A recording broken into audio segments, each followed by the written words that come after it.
Hey everybody, it's Marc. How you doing? Welcome to SkyTour LiveStream. As you can tell, my voice is a little shot, but that's okay. I've been using it a lot.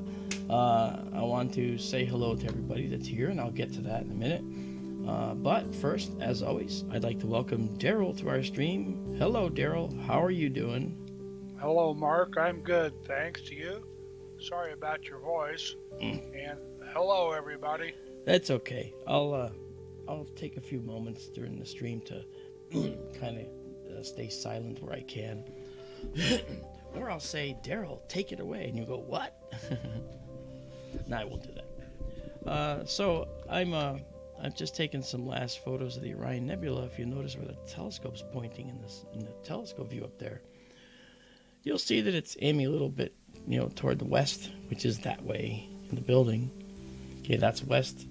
Okay, that's west there. That's east there. South is toward us in the screen there, and toward the back of the building is north. So yeah, Orion Nebula never disappoints. I wanted to make a point about something too, Daryl. This is something that I think is really important. When we have taken so many pictures of individual objects, and people say, oh, the Orion Nebula again, or the Horsehead Nebula again, you have to understand something. It's through all those many photos we take that science can be done, because we can bring up the Orion Nebula that we've taken on every single occasion, because now we have a database, thanks to Robin Curtis, that will allow us to search for all the times we took the Orion Nebula. And this allows us to do comparisons and see what might have changed from one year to the next, or 1 month to the next, if there's anything to change. Just recently, somebody discovered a brand new nebula using this very technique. So this is something that's out there for all of you to possibly do, and we have all the imagery up at skytourlive.org, which you can navigate to, obviously, and then scroll down and say, take me to cool pictures, and you can get to the database and see all these things, or you get to the server rather and see all these. If you want to know when we took pictures of a certain object, that's something we're working on. I can tell you if you ask the question now. So if you ask me a question at skytourlive.org, through our email, which is ContactSkyTour@gmail.com, I can answer for you. If you say, hey, can you send me the data about when you photographed the Orion Nebula? And then you can go into the survey yourself and pick all those and do other comparisons. Pretty cool. Right now, like I said, we're just trying to I'm just trying to do some last imagery of Orion before the Orion sets, but we got a little ways to go. So how is everybody doing out there? I'd like to say hello to everybody. I see we've got a number of people here. Vera Lucia Campos was first. Nice to see you, Vera. Michael Hedrick is here. Rocket City Astro, how you doing, man? And Yasser is with us. Hello, Yasser. Make sure you subscribe, Yasser, if you haven't yet, okay? And then Robin Curtis is here. Hey, Robin. We call her Database Girl. And she's really, really good at it. Terry Haig is with us. Hi, Terry. Justin T. Hey, haven't seen you for a while. Good to see you, man. Let's see what happens here. We have Donald Kunzer is with us. Nice to see you, Donald. And Sam is with us. Good to see you, Sam. Sam S. And who else? Anahata 77 and Cindy Murphy. Nice to see you, Cindy and Bonnie. Thank you for coming. You guys are the inner circle when I say hi to you guys. And Elijah's with us. Hello, Elijah Vieras. How are you? I hope you and Darlene are having a good evening tonight. And let's see what else. And again, I apologize for my voice. And the thing is, I nursed it all day. So I'm not happy that it's kind of gone out near the end of the day. So Daisy and Zoe are with us. Nice to see you guys. And Cyclone's with us. It's amazing. This is all good. You guys are fantastic. So, we're just doing, this is just a 1 second exposure. But that's because the sky was not quite dark enough. So let's try and over here on the right, we're going to update our exposure time. And we'll make it a 15-second exposure and see if it's dark enough for that yet. It might get bright white for all we know, but we'll see. All right. So if you guys know the sky and you want to see anything, please do that. And hello, Wayne Pinkham. Good to see you. Wayne got me the coolest shirt ever, and a couple other things when he was at Mauna Kea, when he visited Hawaii. It's a great t-shirt that's from the summit, and on the back are all the mirrors in comparison to each other for all the telescopes on the mountain. It's gorgeous. And again, I love that. Thank you, Wayne. Tim F, hello. Okay, so we got this. I have a water bottle from Mauna Kea. Hey, you do, huh? You said that. Observatory.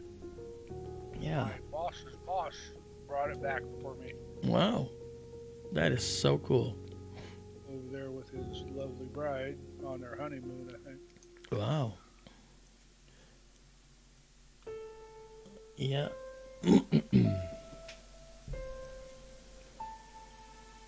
Oh.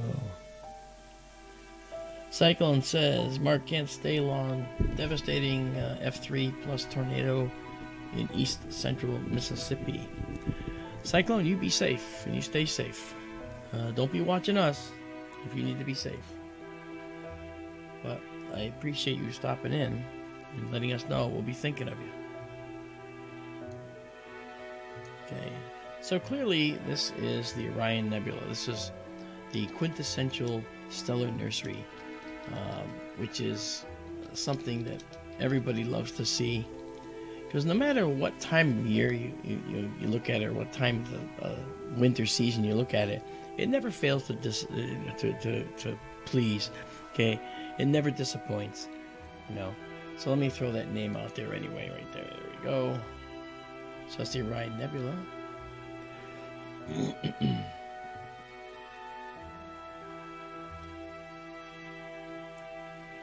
Elisha says she was accepted into college. Wow, fantastic.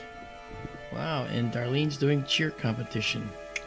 That's awesome. Did you show Darlene's galaxies from last time we streamed?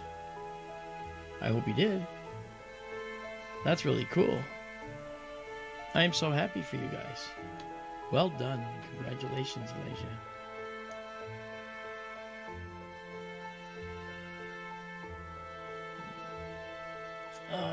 And Michael Hedrick says the spacewalk's flying by. I think it's coming by tomorrow. And if it's clear, we're going to try and look for it. It's going to move fast. Then Daryl pointed out something that we're going to try to find. And I think that's Sunday.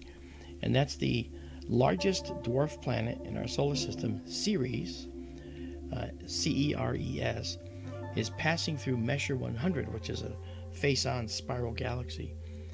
And that's up in the Coma Berenices region, and that's going to be up probably starting around 10:30, right around our time. We'll probably be able to see it at the time we're at now, if it's above the wall, above the wall in the observatory. But we'll wait and we'll watch for it if we can. Hopefully. Yeah. And tomorrow we're going to look for the asteroid as well if we can. I was looking for its coordinates. I didn't find them yet, but they're going to vary minute to minute because it's moving pretty fast. We'll be able to see it moving visibly. I'm not sure at what rate of speed, but it might move as fast as a slow satellite. I'm not sure.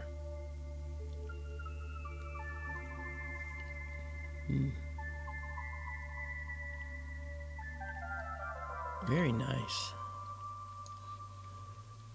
Let's see if we can get rid of the telescope here for just a minute.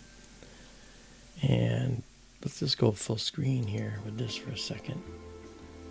There we go. We know what we're looking at, the Orion Nebula, so we'll pull that out for now. All right. And just enjoy the view. Look at the glow of the red nebula on my face. Isn't that amazing? Oh, wow. Let's move it over here. We should be able to pull out some additional detail here. So let's move this mid-level in. This is called a push. And the core will get really bright. And then we move this guy out a little. Just a second. Alright, just a minute. Now we can move that out. And do a color correction. Alright, now look at all that dust. Look at this beautiful line of dust right here. Isn't that something? No? This right here, look at that. Look at that little swirly, curly. That's just stunning. I love these little details that we see in the nebula. Look at that beautiful dark dust. Those are most likely carbon atoms, silicon atoms, and maybe a few other elements in the periodic table left behind by the explosions of stars that have obliterated themselves. Izabela's here. Hi, Izabela. Hello, Izabela. It's always so good to see Izabela. Okay. So. The asteroid is called 2023 DZ2. Yep. Nebra Zebra 2. Right. It's going to be moving faster than 17,400 miles an hour, which is really not that fast as such things go.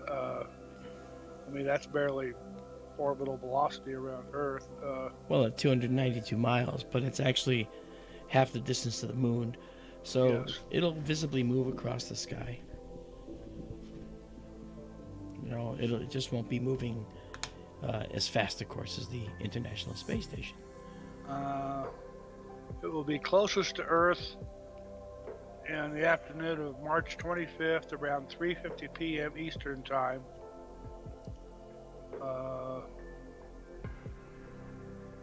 Well, they say people in the Northern Hemisphere will likely have the best opportunity to see the asteroid in the evening on Friday, March 24th, tonight.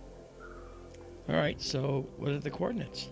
I don't know yet. This is just a CBS News article. Well, if you dig up the coordinates, we'll find it. I'm going to go looking right now. All right.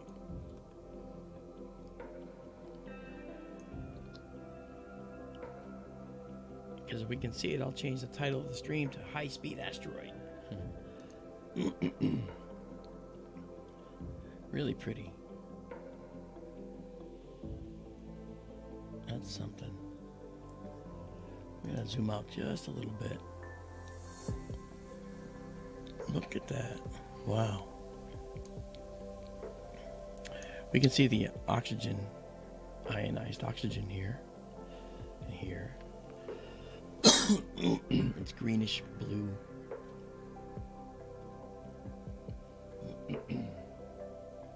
Hello, Judy. Judy M is with us tonight. Thank you. Also want to put up our patrons. These are the folks that have contributed to us. John P., Izabela M., Ollie B., Chief McCyber, Vera Lucia Campos, Ronald T., Martin W., Raymond B., and Cindy M.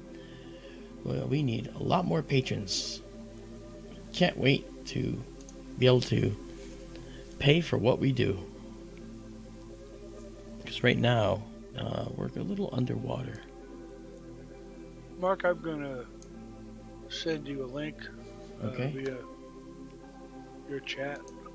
All right.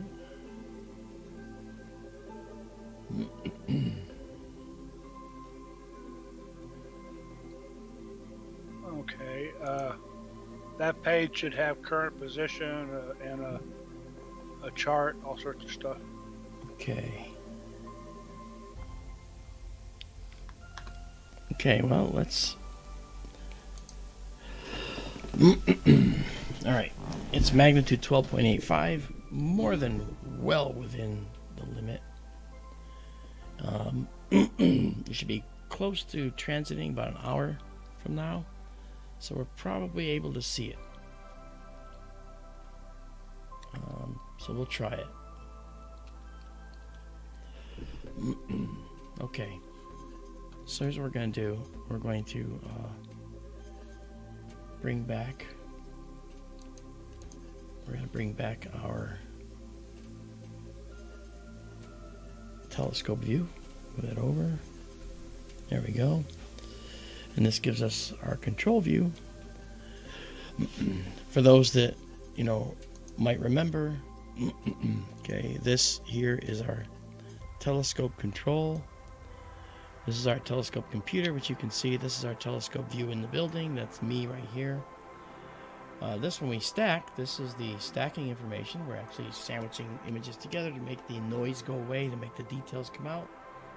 And this is our camera control over here, and our focus control, which is right here. So we have a lot of different facets to what we do. All right. And pardon me for the occasional cough. All right, there we go. And now let's pull this out.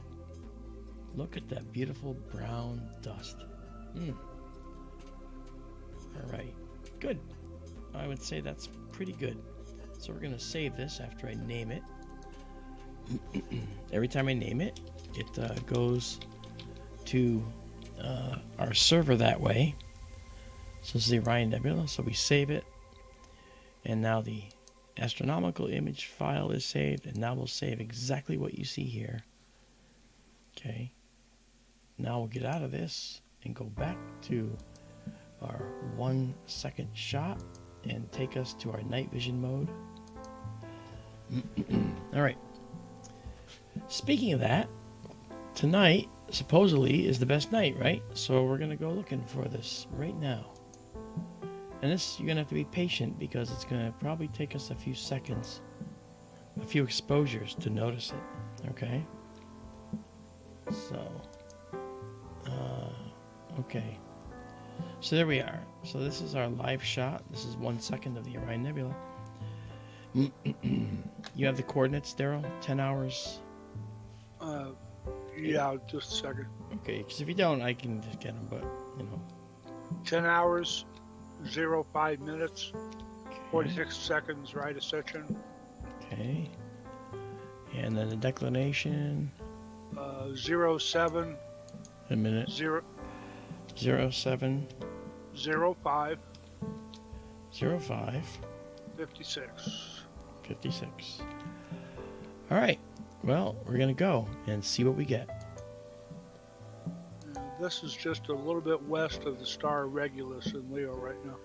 All right. So we should be pretty,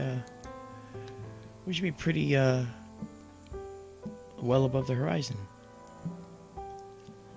So right now we should start to see it. And we should be slowing down. So one of these dots in this field of view is the asteroid. Once we stabilize,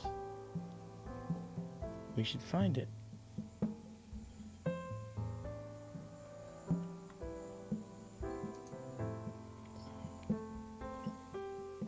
Okay. And you had a finder chart, right? Let me look again.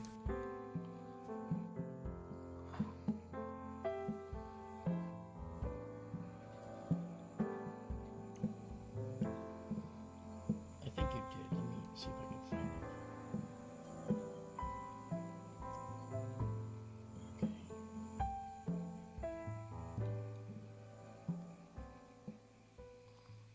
Well, that's interesting. They have a little chart, a small chart, on the page for the object, and Yeah.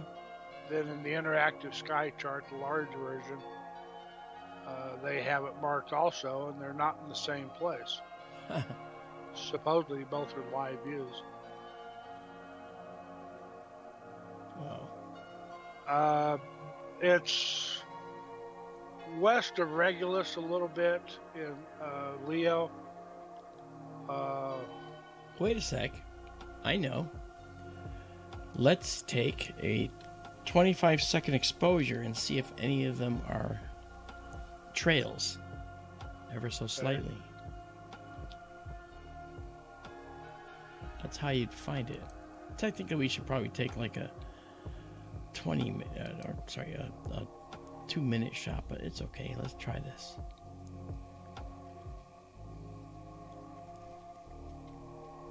As we move forward here, and we keep stacking, we're going to get successive images of the asteroid moving if we have it in here. So we're going to go and check out. Let's. That red is from the remnants of the sunset, by the way. Okay, let's do this. Let's drag that peak in, darken up the background a little.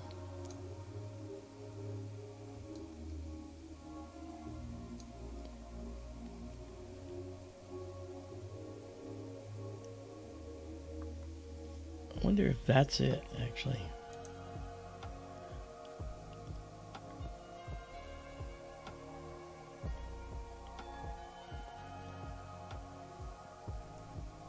What we're looking for is the star that's dragging out.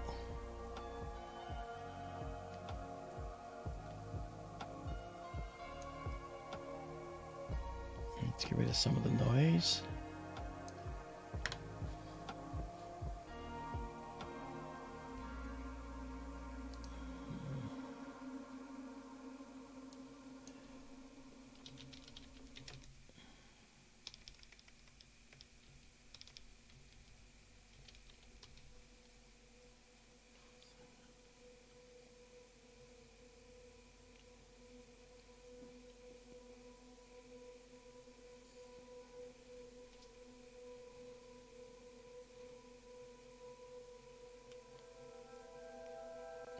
Let me darken up our background some more.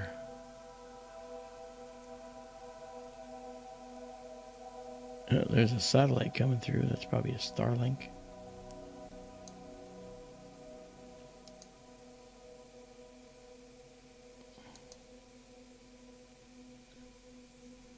Right.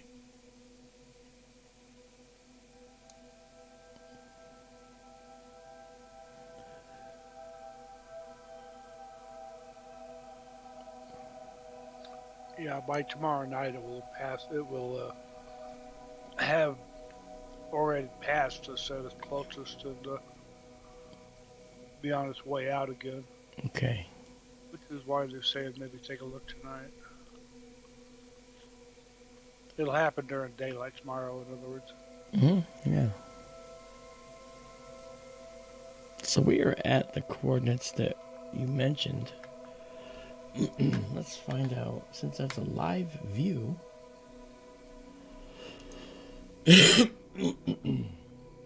Oh, wait a minute. Okay, this star right here, this is Pi Leo. The asteroid's right there. That's the asteroid. I'm pretty sure that's the asteroid.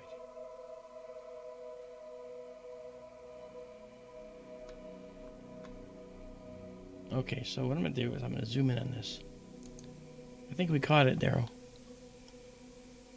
Okay. Yeah. I think that's it right there. This, I believe, is Pi Leo. Pi Leo is, alpha, beta, gamma, delta, epsilon, zeta, eta, theta, omega, the Greek alphabet, Pi. That's Pi Leo, and right next to it, just to the upper right of it, is the asteroid. And I believe... What makes you think that's it? Because on the finder chart, it appears it's just to the above right of Pi Leo. And I'm going to go check within Stellarium. First of all, what I'm going to do is go and have it find Pi Leo. I wonder if it does Pi Leo.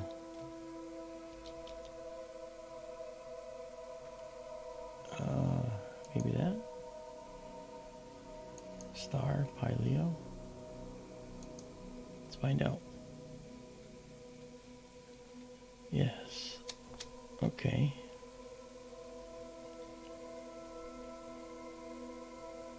All right.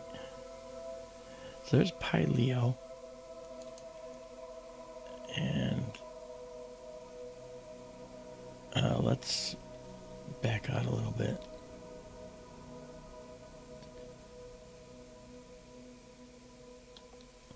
All right, I've got my gain way up to 300, so I'm going to knock that way down. We're going to take it down to 150. And then we'll clear the stack and start again. And that'll give us a much cleaner view without a lot of noise. So let's try that. Okay, so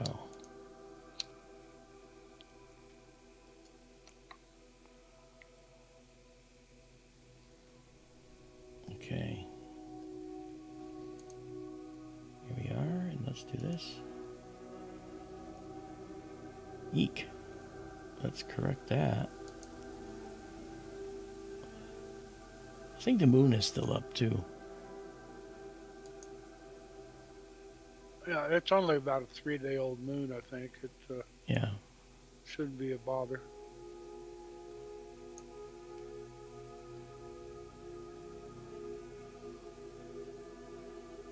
The moon, if I remember correctly, is just above Venus tonight. Yeah. Cloudy here, I'd tell you for sure.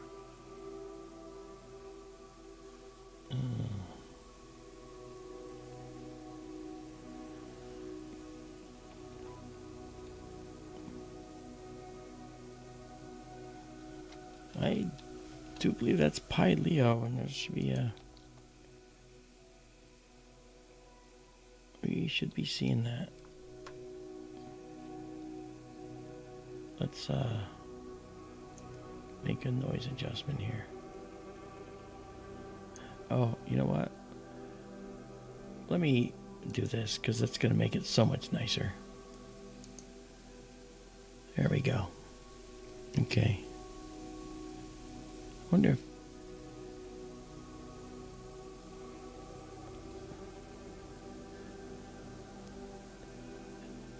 It could be one of these.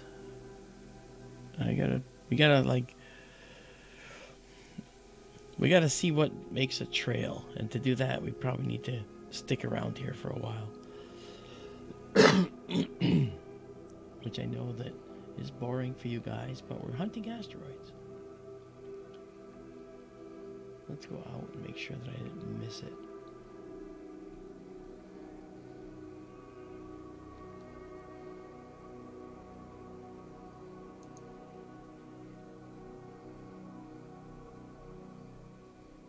Zoom. Wow.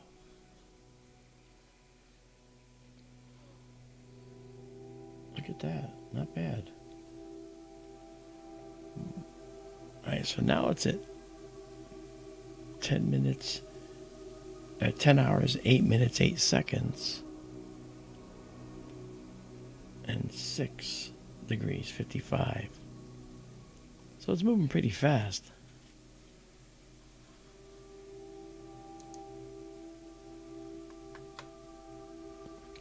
$10 11 minutes, 6 hours 31. All right, let's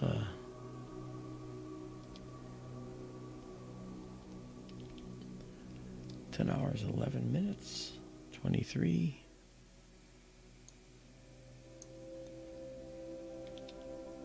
All right, and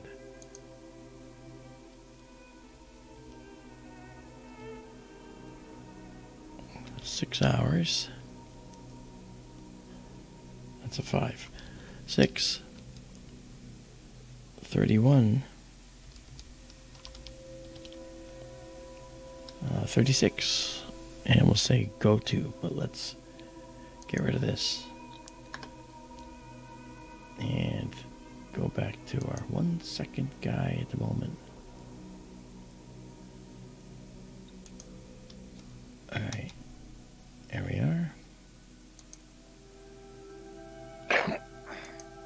Zoom. And go to. Let's see how far it moves.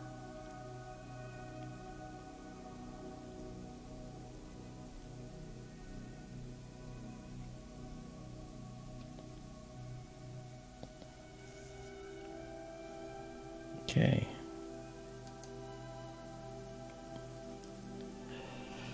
All right. One thing I probably could have done, which I'll do, is we're gonna go. Let's go.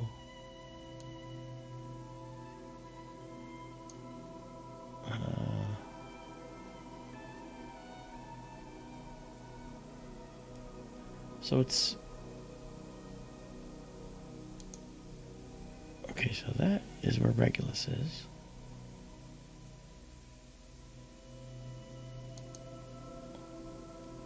All right, let's go to Regulus, and we'll center it perfectly. And once we center it perfectly, we'll make the coordinates perfect. There it is. And once we line up all the coordinates, we should be good. And then wherever I go, it's going to be dead right on the money. Okay, so we're going to go north a little bit. And we're going to go west a little bit.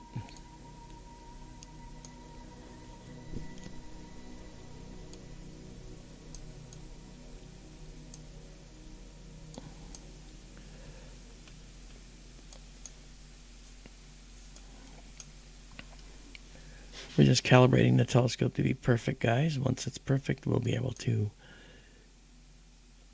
find that asteroid.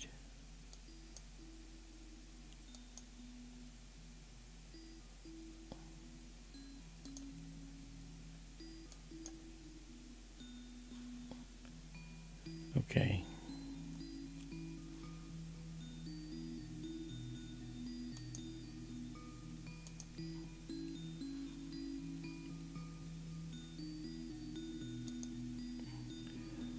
All right, one thing I want to check right now.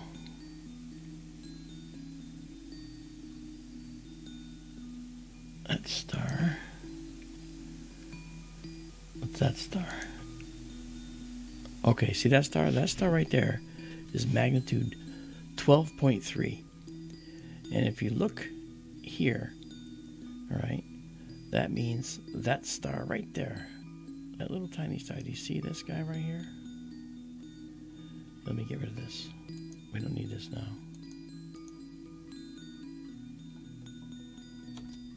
All right. And I come down here.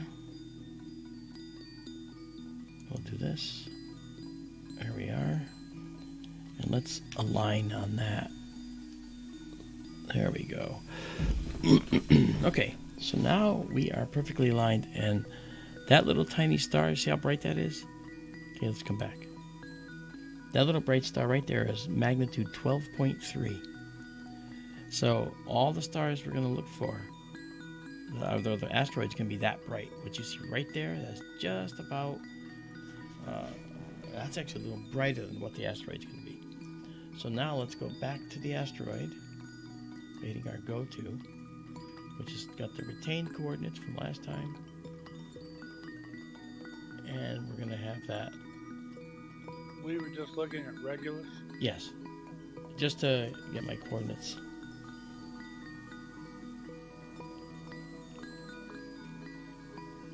Okay. And I dropped it down to 150. Okay. These diagonal stripes are an artifact of our flat field. I'm going to correct that. The sensor is perfectly clean. But those aren't really there. When we take any pictures, they're not going to show up. Okay. So let's go back here and go to where we are.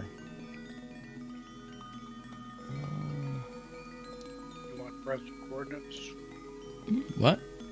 Do you want present coordinates? Yeah, let's get those. I think they're 1013. I Like see that. 101254. Okay. 61400. Okay. 101254. Yes. All right. Declination 61400. Not yet. I'm still putting in the other. Okay. 101254. You said. Yeah. Yes. 10 hour 12 minute 54 second. Gotcha. I couldn't write fast enough because of the slowdown. And then it's 6 what? 1400. 6 degrees, 14 minutes, 0 seconds. Okay.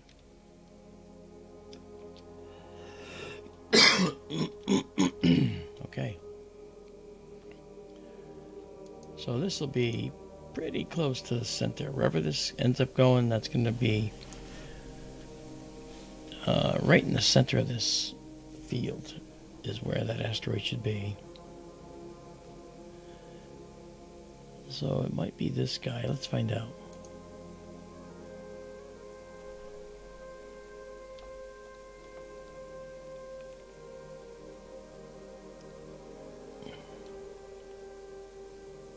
Wonder if it's him. We'll find out.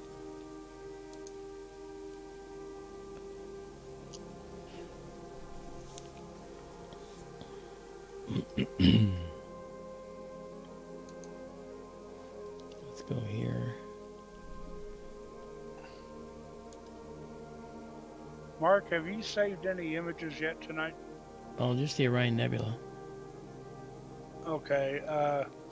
Izabela, hopefully that answers your question. She says there are only FITS files in there. Are you saving the images? I saved the ping, yeah. It probably just didn't get there yet. There should be a FITS and a ping coming of the Orion Nebula. Because I did save the ping. Okay. I hope you heard that, Izabela. Alright, let's do this.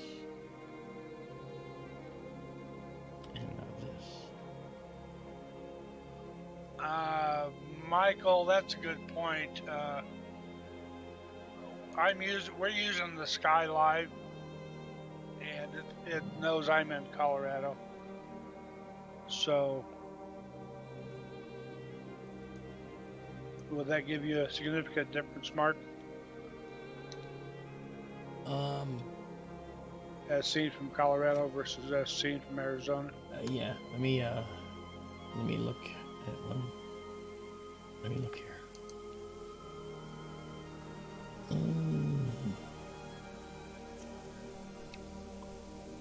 Well, the right ascension and declination won't change. The altitude and azimuth will. Okay. The right ascension and dec is going to be that no matter where. That's immutable. That changes the same everywhere. But altitude and elevation, azimuth and elevation will, azimuth and altitude will change.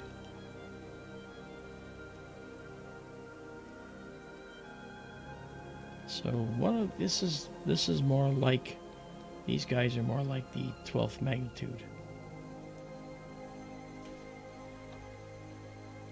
All right, let's do this. Let's get out of this. And all right, back out, and now we're gonna go and do a 30-second shot to see if we've got movement in here.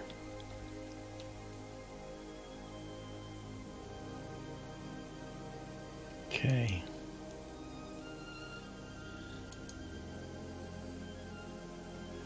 And now we'll clear this.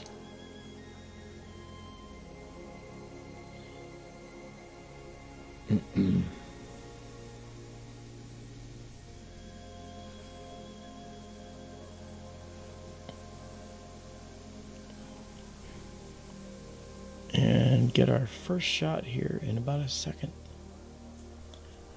Well, a few seconds, sorry.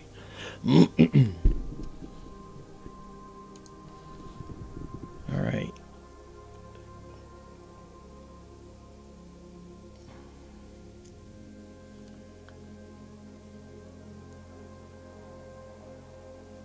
Alrighty, so let's check it out. We're hunting wabbits. That's funny, Elijah.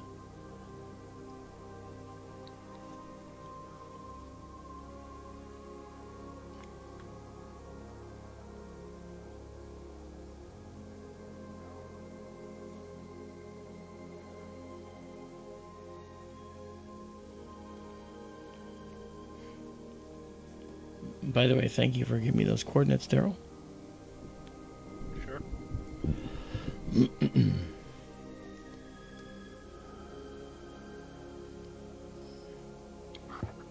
Again, the 12th magnitude stars are about like this that you're seeing. Right? So this would be about 12th magnitude right here. This would be about 12th magnitude. So we're looking for something that big making a trail.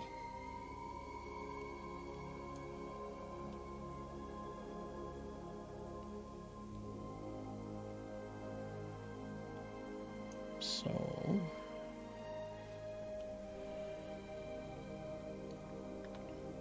welcome to astronomy, folks. It takes time.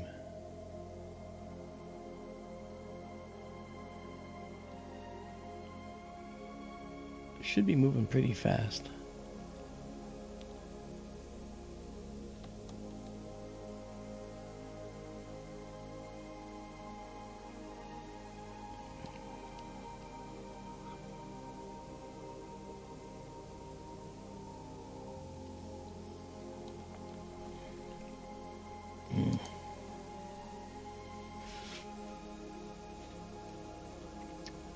And we are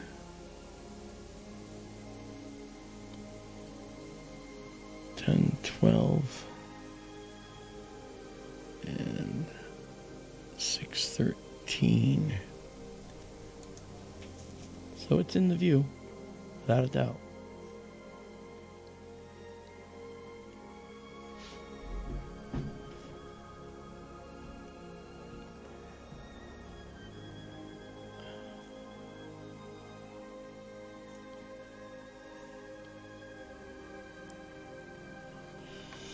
Okay, let's go.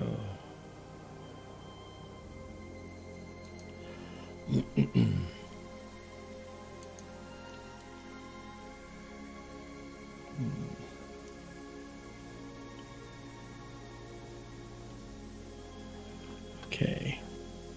This says move significantly past Pi Leo. And we should have 2 orange stars.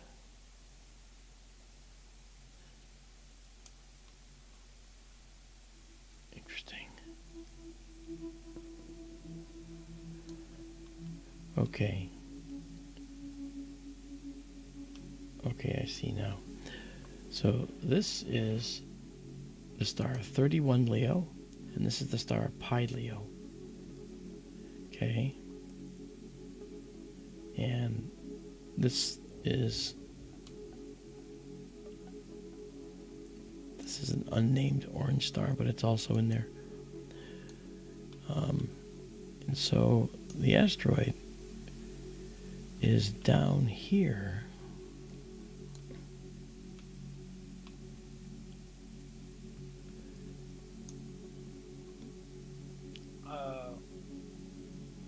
You mentioned 31 Leo and Pi Leo. I think this is 31, and I think that's Pi.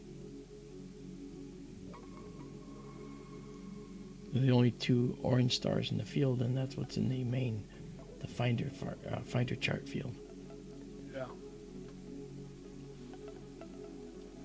They're almost It's like a triangle. almost an equilateral triangle. Yeah.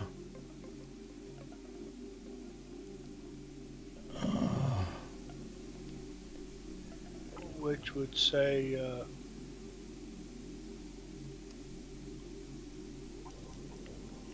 We should be seeing a line develop, though. You know, and so I guess if we leave this long enough, we'll see one. But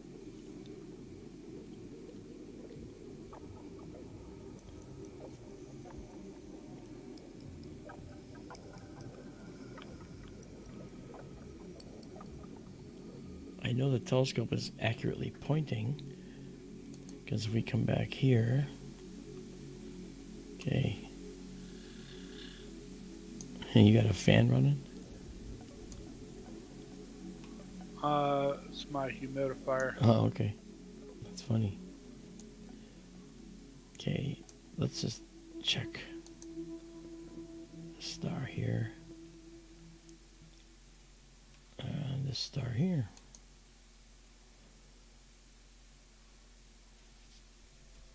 That's 16 sextants. Where the heck are we here? Are we in the right place? Yeah, well. Kinda, sorta. We still in Leo?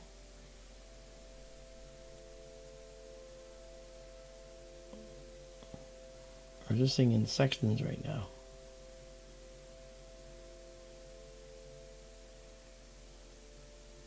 Oh.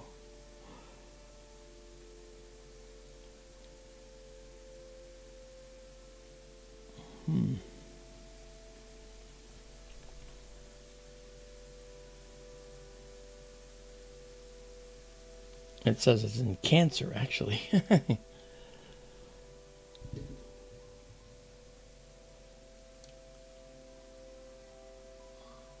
Yeah, I'm wondering if these coordinates they even give are correct. The speed is traveling, we should be seeing a line developing. Exposure of a line developing here. We're not seeing it. You know what I mean? yeah. So I'm not sure that they're correct. Because the coordinates they give... Go ahead. The finder charts say, below we provide asteroid NEO 2023 DZ2 finder charts showing where the object is right now in the sky with respect to the brightest stars. Then down below it says in Cancer on March 25th. Map showing asteroid DZ2 in Cancer on March 25th. So Okay. I don't know what to believe. But then the finer finder chart does show 31 Leo at the top and Pi Leo to the upper right, with DZ2 in the middle of the field, but it also says on March 25th. So I don't know what. Yeah, I'm not sure.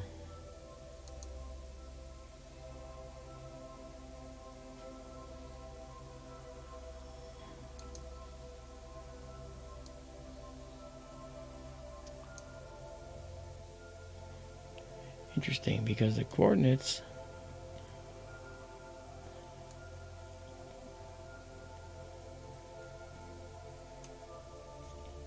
see I don't think that I don't think the coordinates are correct. It's they're showing us different. Like there's Pi Leo, there's 14 sextants, which is actually. Let's go back to this. Let me zoom in here. Oh, that right there. That's 16 sextants. That's a Hipparchus. What's this one? Hipparchus. Let's look outside the field. There's 14. That's to the upper right of 14.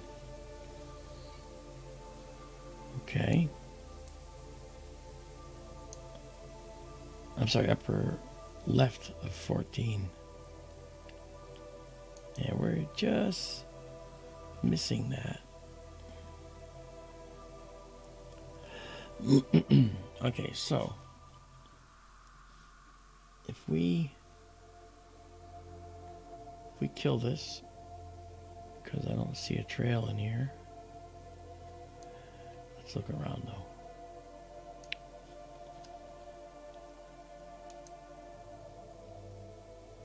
Go here. Right, no trail. Okay, we're gonna try again from a little bit different location. Let's do this. And what we're going to do is we're going to move a little bit to the west.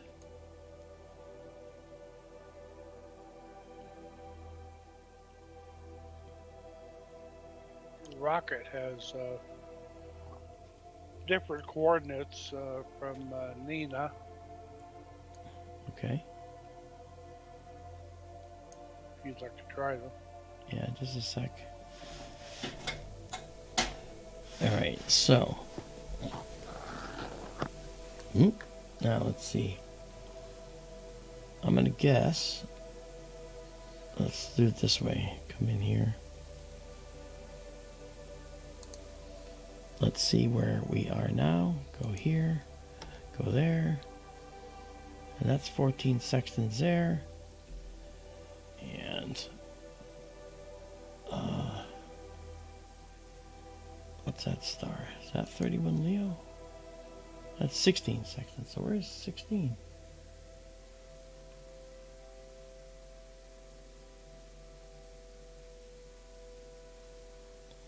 Wow.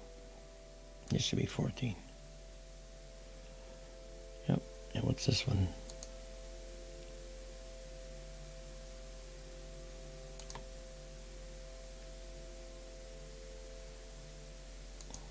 Just checking things out. If the object's closer than the moon, wouldn't there be a shift in right ascension and declination depending on your location on Earth? Oh, yeah, I think that's also very true. Let me see if I can catch it here in a 30-second exposure. Okay. Find out if we can capture it.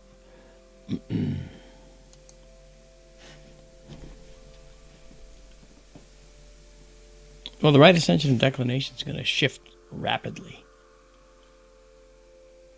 You know? I think that the sky is wonderful, except that it tends to make it really, really hard to find objects. All right, is that? Let's go down here.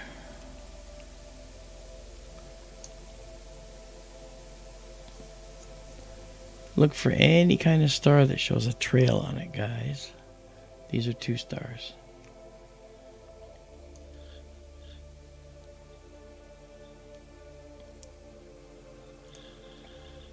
Let me come back into this for a minute. So this is where we are. But I'm not sure that's where we are. We should see that star. Just right above center. Oh, maybe that's it. Okay, that's 16. Alright, let me do this. Okay, that's that. That's 14. So it's in here. We know it because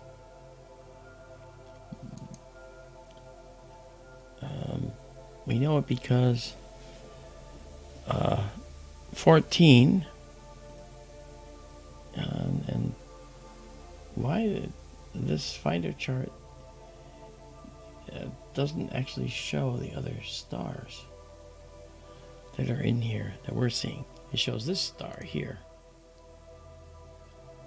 Okay. Shows this star, which is 14 sextants. And the object actually, to see that object, we actually have to get the orientation right. What is that star? Ah, Pi Leo. Okay, now I get the idea. All right. Pi Leo and 14. It's actually up here. How can that be? Well, okay, we're gonna have to move up. So we're gonna move to this location in the sky, right about here. Hey, come back.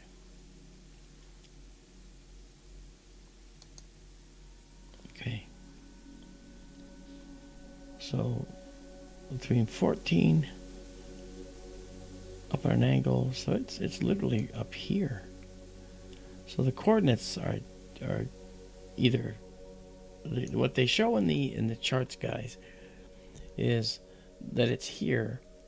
Okay. However, this star here is, and this star here, this is Pi Leo. This is 14, number 14 sextants here. Okay, you see that? And between Pi Leo and 14 sextants, what we're looking for is something that's actually right about here, where we're pointing now. So I'm going to just select... Michael Hedrick has different coordinates. Okay, well, we're probably about to do the same thing, Michael. Phoenix, Arizona. Okay. And it's probably a little more... Well, the right ascension declination shouldn't change. But let's just do this again. Let's do a 25-second shot. Start up exposure over again. Yeah. Okay. All right. Thank you, Michael Hedrick.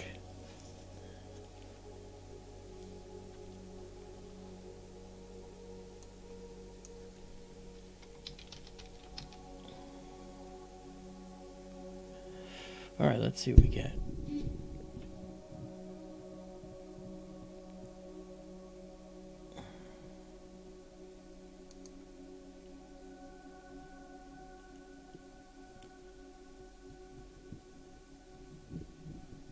Okay.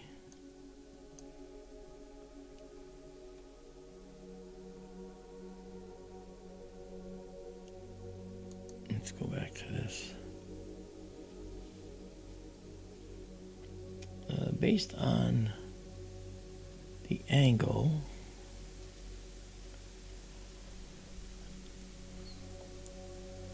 so this is pi, and from pi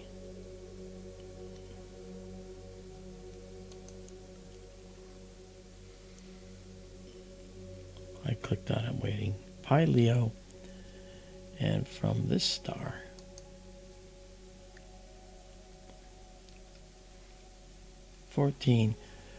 you draw a line up, and where these guys cross, it's right about there. So if it's anywhere, it's going to be a little bit more to the right side here, and we should see it. What are Michael Hedrick's coordinates? Stand by. Let's move a little.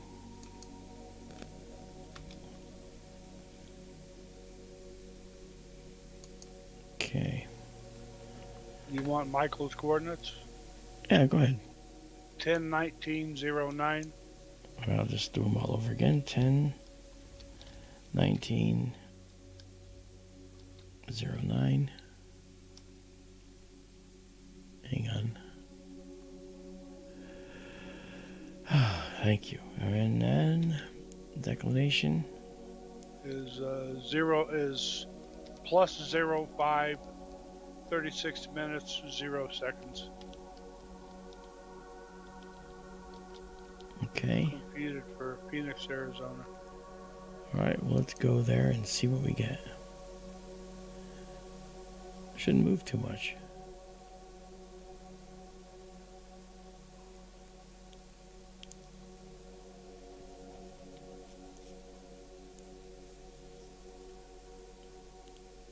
Well, let's see what we got. Alright, let's go back in this. See where it is. See that? It puts us right back where we were. Oh. But the finder chart online shows us up here. It shows us having to be up here. So, alright, well, you know what? I'm pretty sure that there's an awful lot of people that don't actually understand where this thing is. Because the coordinates they show and what they show online is not the same. And Michael updated the numbers again. Okay, well, they're going to change moment to moment. There's no doubt about it. Yeah. Thank you, Michael. I didn't see the latest numbers he had posted until just now. All right. Well, let's go and... I had to scroll down. Mm-hmm.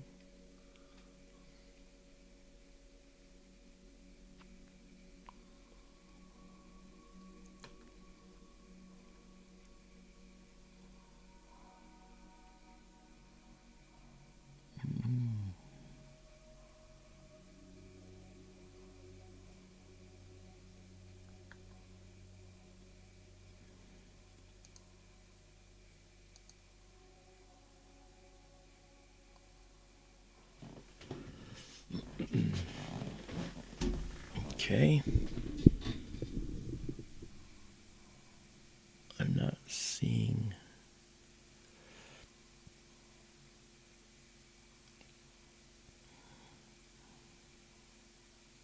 What's that over there?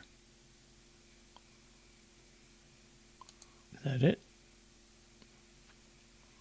That could be it. Let's go see.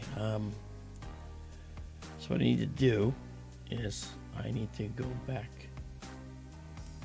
All right, I gotta move. I gotcha. I'm gonna go recover this, whatever that is. See if that's it.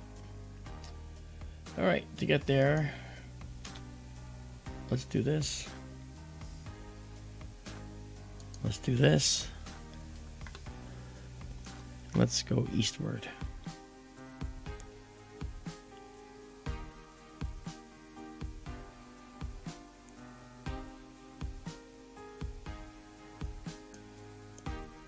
Then go south.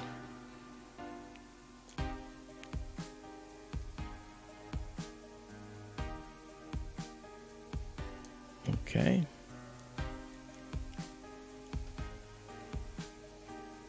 Let's see if we've got something moving.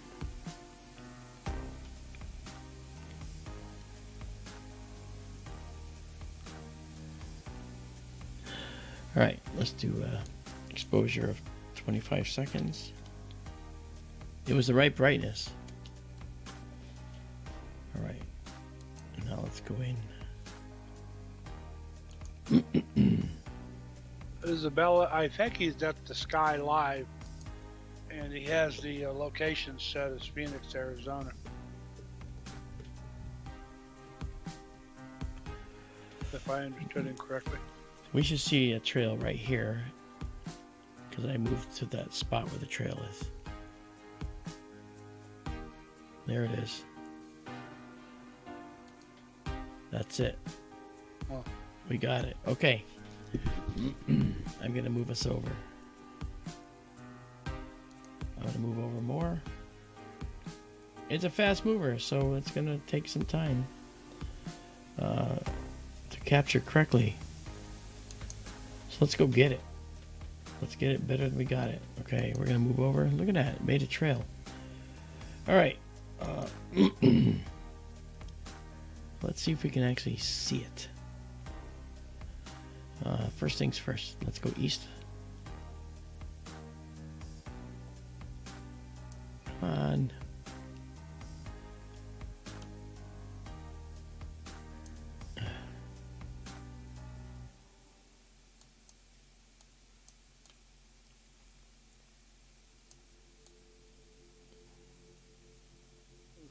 object is 70 meters in diameter, roughly. Yeah, we're catching it.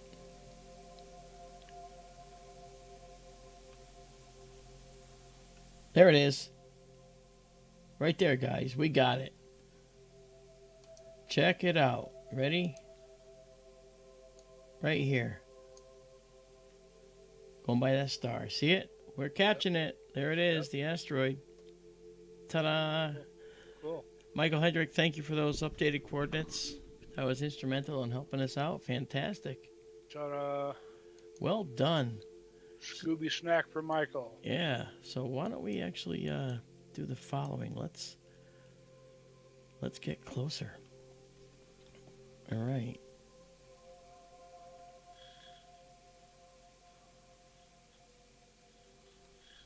There we are. Yep, you got it all right. There it is. Ta-da. Look at that, guys. All right. Can you see it right there? So we're looking at it moving right here. It's moving along that line. There it is. Yeah, Michael noted you want a timestamp Yes. about 2342 or presently 2344 Yeah. on your clock. Thank you, Michael. This is why having dedicated people in our streams. See how fast that sucker's moving? You're watching. Right along. You're watching a space rock that's halfway to the moon from us. That's only, was it 10 meters? Hmm. How big is it? 10 meters? About 70 meters. 70 meters. Okay. There it is, right there. We're gonna bring it up. That'd be enough for a big bada boom if it hit Earth. Yeah. It'd be about 3 times larger than the Chelyabinsk strike. There it is, right there. Cool. That is very cool. Way to go, Mark. Well, way to go, Michael, and everybody in SkyTour livestream. Yep. Thank you, Michael. Nicely done. Right there. That is cool. That's one of those rare things, you know, and it's really kind of fun. You know, as you can see, it's going this way, you know. Sorry.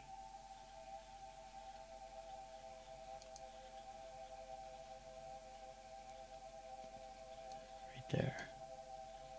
I love it. If I actually add a box around it, it's going to leave the box in no time.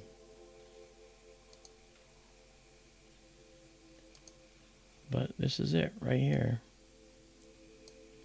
It's in the box now. Ba-boom. Michael, I will update the name of the video as soon as possible. Correct. All right, let's clear this. Let's watch it some more. Now what I'm going to do is I'm going to move us eastward again. Way over here. And go south again. You might say, oh no, we're losing it. No, we're not. I'll tell you why. Because now what I'm going to do is I'm going to turn up the gain to 250. And I'm going to set our exposure to 25 seconds. And now we'll get it on our live stack.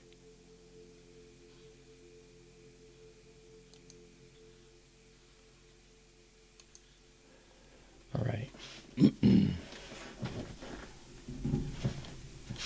So there it is. And now we're going to have a better shot of it.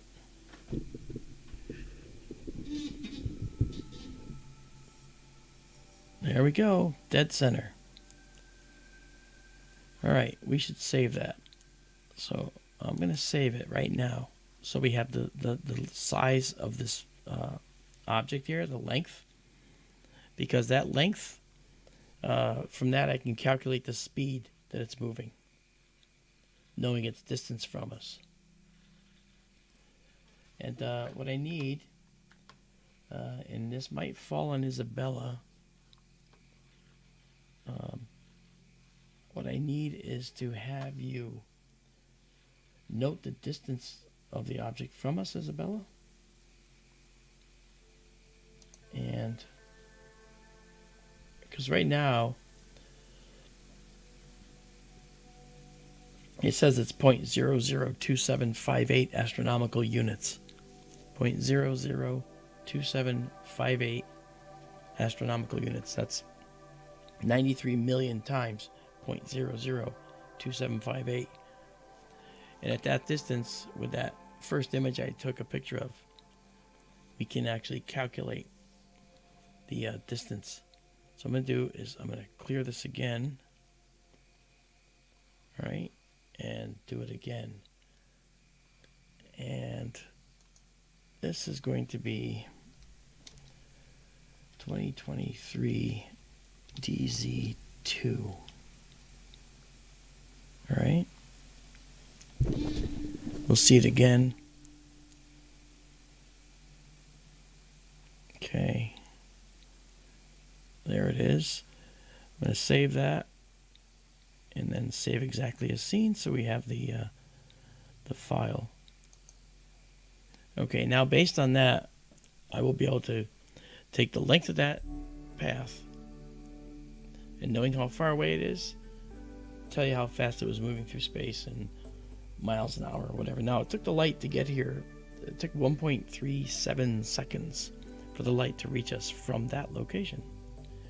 That also tells us how far away it is. It's 1.3761.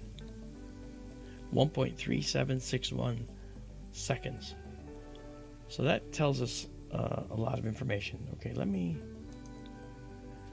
darken our background a bit. See something else here. Where are you getting the distance at? Well, inside. I just scrolled down. I found it. Yeah, but as far as the speed that it's moving, it's 412,540 kilometers from us. But at that speed, we would be able to say, for that length of trail at that distance, how fast is it moving? So I can calculate that. I understand. Actually, I should be able to do that now. I have a program that does that I wrote. So I'll dig it out later. I'm just having too much fun. All right. So let me go back to let's go back to the 1 second here. This is fun. I'm glad we caught it. Again, publicly state a thank you to Michael Hedrick for giving us coordinates that actually worked. Because the coordinates that we had did not work from Colorado. Well, no, not that at all. The right ascension declination isn't going to change. All right. So let's go here. All my fault. I'm a bad astronomer. No, you're not. The coordinates wouldn't change. So let's go back to the east a little bit. Coordinates would not change. You're fine. Okay. But they did change. Well, but because it's moving so fast, and we just didn't catch it. Okay. So nothing to worry about. Well, I'm sure it's the apparent position on the sky is going to change, from Colorado to Arizona. It's going to move a little bit. At half the distance to the moon, it's minuscule.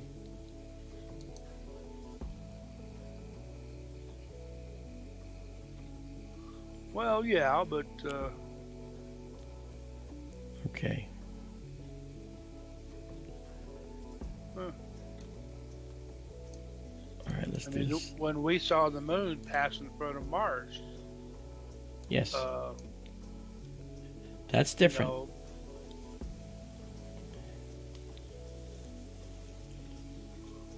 well, what I guess I'm trying to say is between where we saw Mars, Yeah. where we saw the moon block Mars, and where people did not see the moon block Mars, wasn't that far. Well, it was all the way. Consider how far the moon is. It was all the way across the United States. Because the moon is the diameter, roughly, of the United States. A little smaller. All right. Let's see if we've still got it. We may not.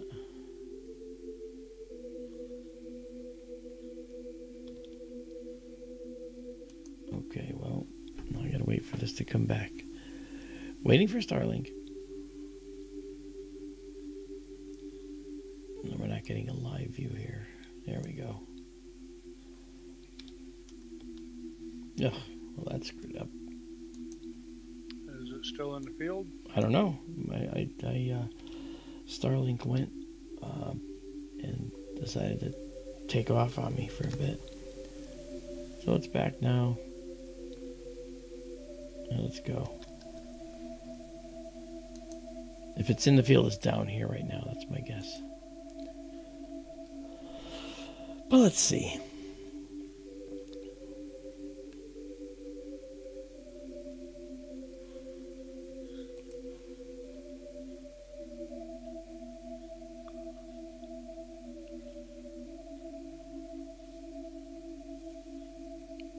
Okay, here we go. Oh, I'm being silly. Okay, so I moved that over, so it'll be down here. No, it should be down here in the lower left corner. Let's find out if it is.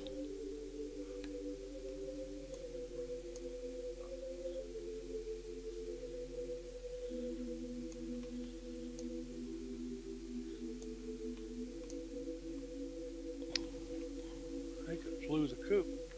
Might have. But we caught it, so that's good.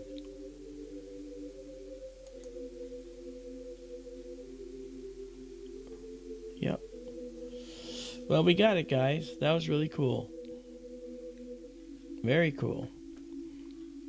Took us a little time, but we got it. Look, we got a galaxy right here.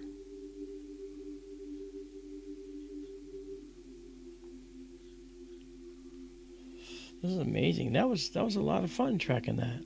But boy, did it move fast, huh? Yep. Outstanding.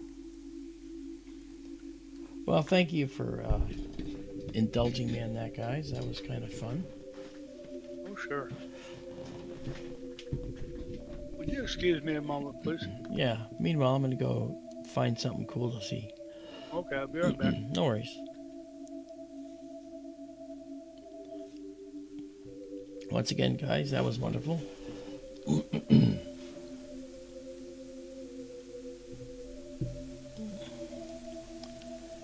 All right, let's see here. That was cool. All right. This is up there now. It's an SO. I don't want to see that one because that's not going to be too exciting. Let's go see what's on the Meridian right now. Well, we got some cool things in the Meridian. That's neat.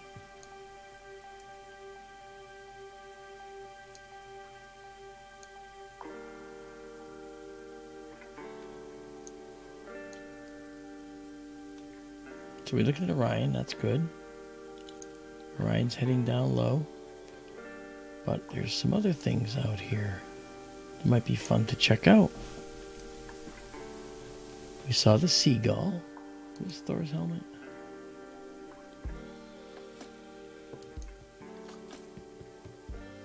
No, that's LBN. That's good. All right. But I know what we might want to see that we haven't seen. Well, we've seen it, but not lately.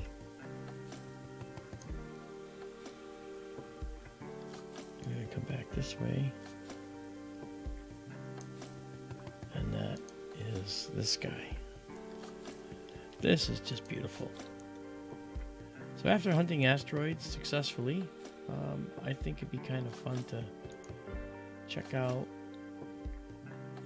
a beautiful cluster that is almost overhead. Probably give us the best view we've seen in a while. So we'll just bring this a little bigger. And it's this guy, the Christmas tree cluster. And we're going to move south on this a little bit.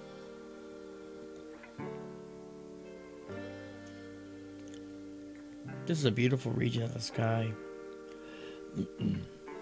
It's more eastward, you know, than the Rosette Nebula, which we've seen before. So that's perfect right there. So let's wait for our telescope to acquire. If you look up there, okay, look right here, the telescope acquires guiding coordinates and it starts to guide. That's what you see there. So that's telescope control and telescope guiding system. All right, and so we're going to do that. Those are spider webs you see in the, these are spider webs you see in there. Okay, so now we're guiding well. I'm going to do a 45-second shot here. Hopefully the wind is not that bad. And then we'll live stack it and clear this.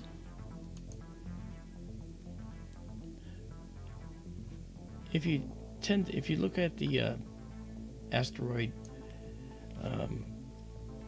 server data, it'll say asteroid and it'll have the asteroid name. I will combine those later. Oh, Cindy, you're more than welcome. I'm glad you stuck. You got to see that.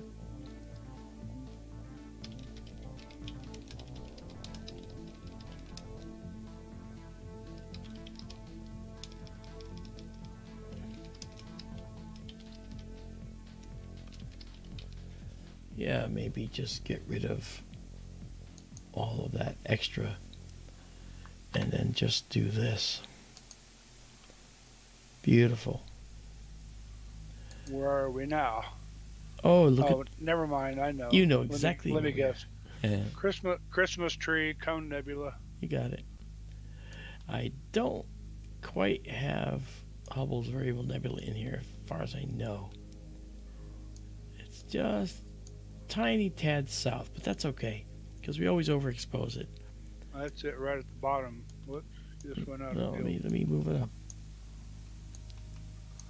Izabela did a nice rendition of this area this morning. I don't know if you saw our chat or not. I did. I didn't comment on it yet, though. I was kind of tired when I looked at it. Izabela Melamed is... she's an amazing artist in Bulgaria, and she also, besides doing our table of contents, which is not a big deal for her, she's also processing images. She has a great site where she puts them. Izabela, can you put up your site, please? I think that would be pretty cool if you let people see all the work you've done, because you really are good. RJPX, those are spider webs, yeah. The camera is recessed in the wall, and the spiders will build webs in front of them. But you know what? I like the webs there because they give me a relative understanding of how much wind is going on out there. And I don't see Hubble's Variable Nebula here, Daryl. I don't think it's here. See if I go down to like 25%. See? Just catching it at the bottom there. Is that what you were seeing? Like can't hear you if you're talking.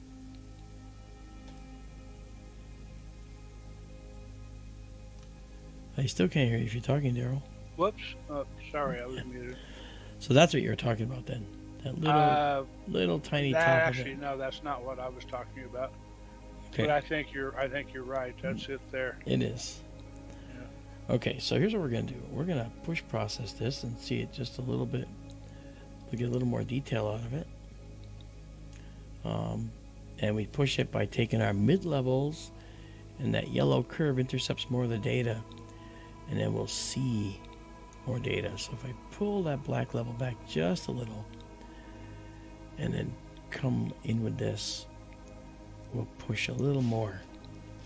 Isn't that beautiful? And then, after I pull it in just a little more, I'm gonna move our black level up again, just to sharpen up the dark sky in between the stars. Here we go. Right about there. All right, let's zoom in and check focus. We might want to do a focus run, because I have not actually, and should have, done our proper focus, and we still have to focus. Okay.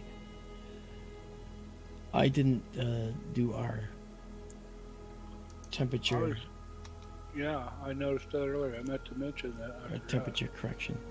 So I'll do that. I'll just focus now. And you guys get to watch the focus system in operation. You can see how that's out of focus. And that's okay. That's better. Okay, so now we zoom out. Okay, we do this. And now you see our sky. So what we'll do is I will pull in the focus, and we're going to have plenty of stars to focus from. And we are going to scan inward, because we're moved out in focus. Izabela put her website up, guys. Check it out. I have a whole bunch of her images that she took, and I've been going through them. I want to publicly state how beautiful a job she does processing. She has actually brought new meaning to beautiful astrophotos. Now, we both process them, but I just love seeing what she comes up with.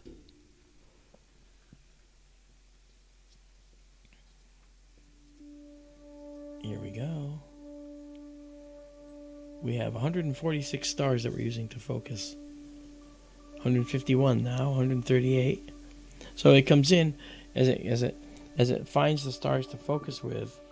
Okay, it'll have few stars and many, then it starts to waver off again, as it trail off again as it goes back out of focus, and the dimmer stars go away.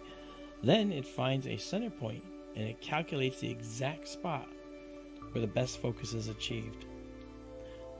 And that's really quite good. And now we will just set that the best focus, so it'll move the focus to that point.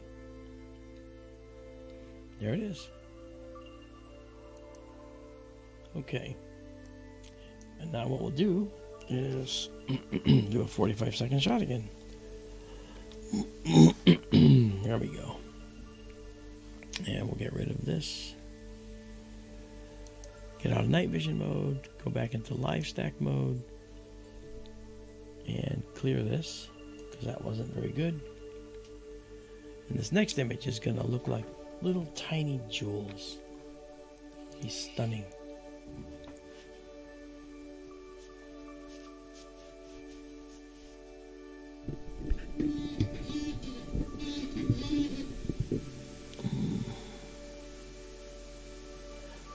RJPX loves your space art, Izabela.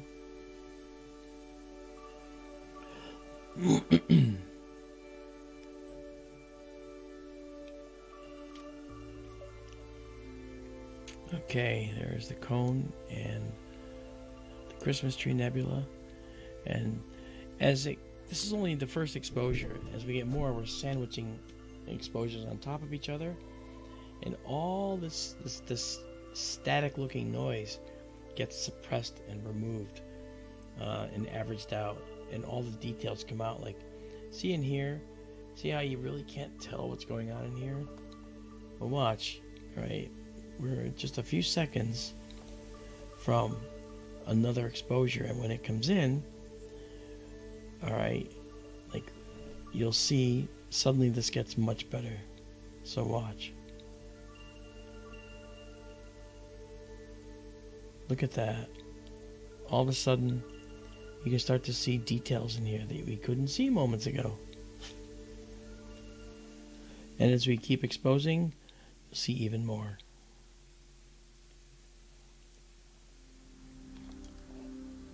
So this is the Christmas Tree Nebula, Christmas Tree Cluster. This is a cluster, and the stars are hot young blue stars, and they have a lot of blue light, and the dust that's in here, you can see there's some of this dust in here, this dark stuff here with the little tendrils. That dust is scattering the blue light of the stars, so we end up seeing a blue glow in the area because the blue light's being scattered, because blue light easily scatters in this process. And the red is the red of hydrogen alpha. It's the ionized hydrogen gas color. Again, those hot stars also ionize hydrogen gas. So the electron jumps off, and when it comes back in, it gives off red light, and that's why you see this glow. But there is a copious amount of dark nebula in here. This is all dark nebula, all throughout here. You can see a cone of it sticking up here. That's not a void, that's a cone of dark nebula sticking up into this hydrogen emission region, and this is of course called the Cone Nebula for that reason.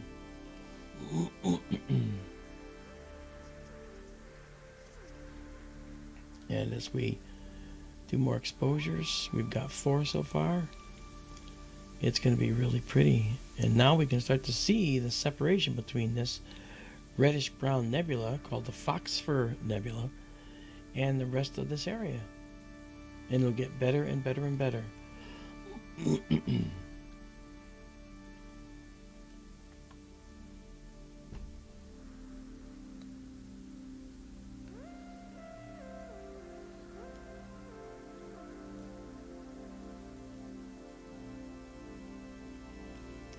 Terry likes your work too, Robin.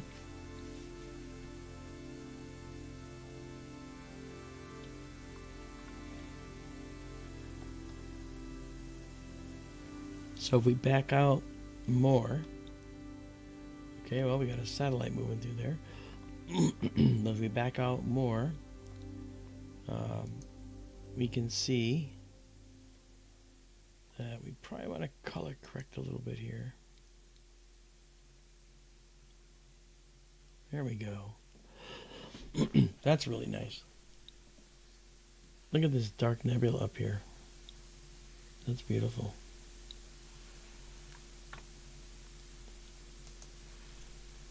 Indeed, that's gorgeous.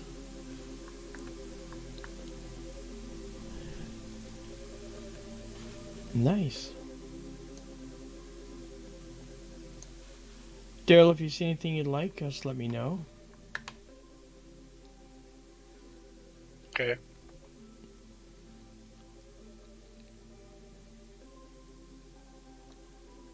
I think what I might do is do 10 of these and then go north to capture these. And then we have a mosaic that we can do. A small one, just like this little whole area. Would be kind of cool. You should go south one too and capture Hubble. That's true. I'll go north first.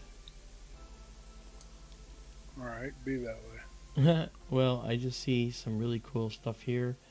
Yes, some dark nebula here. I see it too. And while I'm at it, we should go east and west. And you know what? Let's just do the whole sky. I'd love to do that. Wouldn't that be fun? What a project. I don't know if I'd call it fun.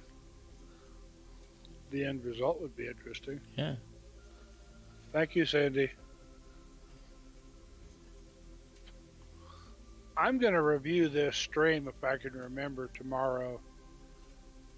I couldn't hear myself at all on the last stream. I don't know what changed. Well, I mean, Skype updated again too, though. So. Well, doesn't it always do that? Yeah. Well, my voice is a little better now than it was at the beginning, so I might be a little louder compared to you. But you're pretty much equal with me now. Okay. Yeah. Okay, we're at 8 now. We're going to go to 9 images. See right there. Tells you how many images we've stacked. This says 9 right there. So we've got 9 images sandwiched. And look where all the noise is gone. Look at those clouds, look beautiful. We can zoom in on these now.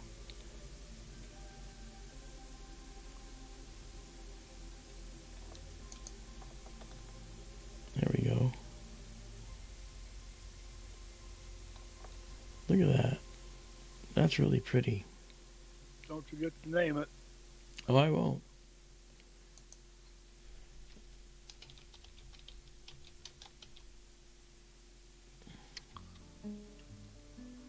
I see the cone, I see the Christmas tree, I see the fox fur. Yeah, right here. Yep. And there's also a cluster over here. Outside here. Right here.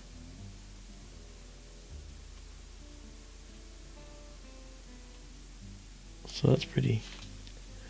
What a stunning location, guys. It's pretty. It has every color the universe has to offer.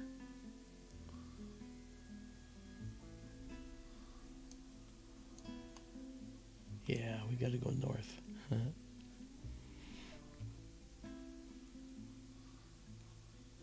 Boy, time flies, folks. The stars of winter are going away. Yeah, they are. I was just checking the planetarium program, and give it another hour, Orion will be about to set already, and Ceres right behind it where we are now. Mm. And actually in an hour, Leo will be transiting the meridian overhead. Yeah. In an hour. And the stars of spring are riding high now. Yeah. Okay, now let's go north. Bring this down to the bottom.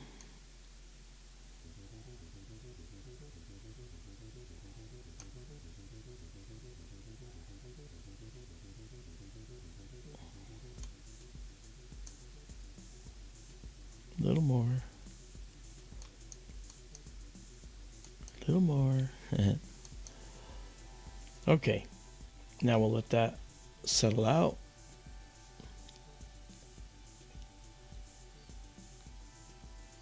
And Bucky Barnburner's here. How you doing? Yes, it is a large gas and dust pillar, indeed. All right, we'll do the same thing here. 45 seconds on this, and we'll pull out those beautiful dark tendrils that are going to be about here now.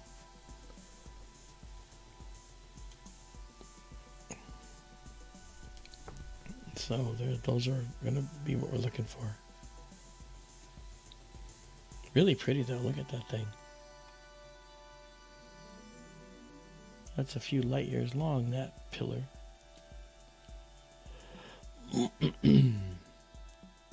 And that cluster could be eroding that to make it look that way too. Yeah. Okay, so here we go. Well, the way they line up, you'd think it might be that bright star, but At the top. yeah, might be foreground, might not. Mm. Probably one of them in the Christmas tree, though. Oh, there we go. Look at that. Oh, hey. We got to go north even more. Look at that. That's cool, huh? Sure. And while we're at it, we'll just keep going north, and then north again, and north some more. No, actually, isn't this Dryer's Nebula over here to the right? This is part of Dryer's Nebula. I believe this links to it. I forget. Yeah. It could be. Yeah. The fox fur just comes whittling down through here. It's just beautiful. But see how rough it looks? And as we stack, it gets prettier and prettier and prettier. Okay. Let's see what that wants to do. It wants to do that. See, it automatically gets the best view.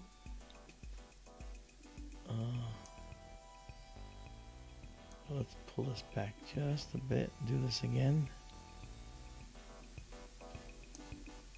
Let's push and then move that in again. Now let's get our dark sky back. It's like, it's funny, we go from, okay, downtown Phoenix, okay, view, to observatory view.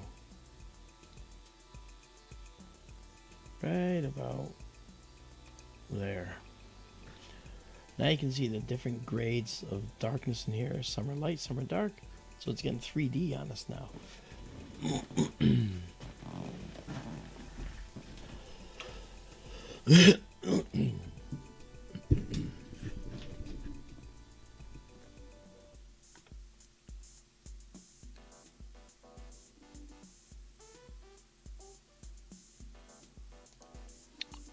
Can we zoom in on that curved red area just above center right now?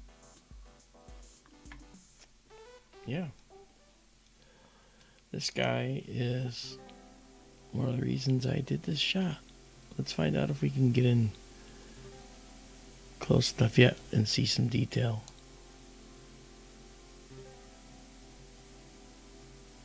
Okay.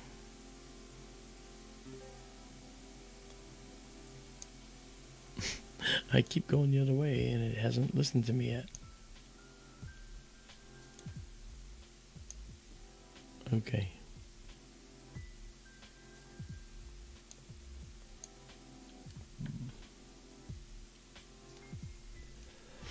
Alright, so let me Looks like the edge of a large cloud right there. yeah, I think that there's clouds all throughout here. Oh yeah. Here's the fox fur.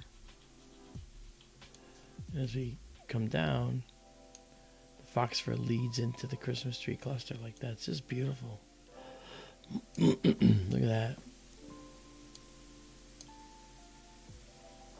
You'll notice that it gets better and better as time goes on. It's so nice.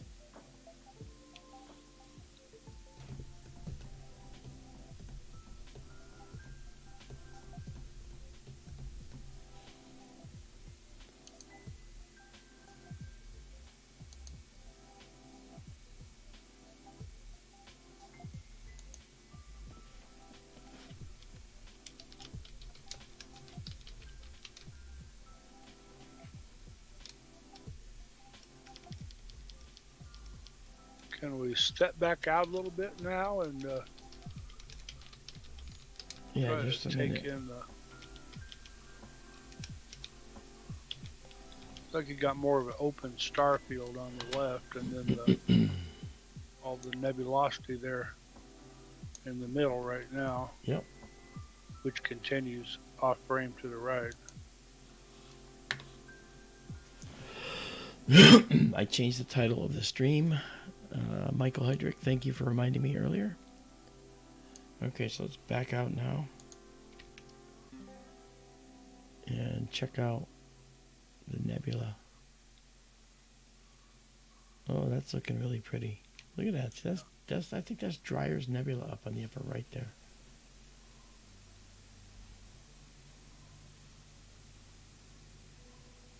Heading that way anyway. Pretty sure that this leads to Dryer's Nebula. It goes that way. This beautiful dark nebula is really pretty. The fox fur is doing this right here. It's coming all the way down, coming down like this. You can see how the material follows that path.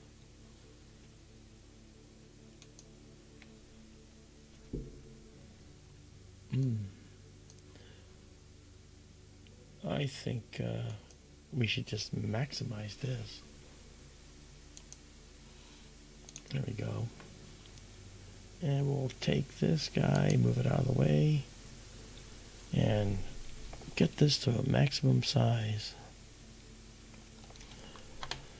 And I'll just make it look a little better. A little bit better. There we go.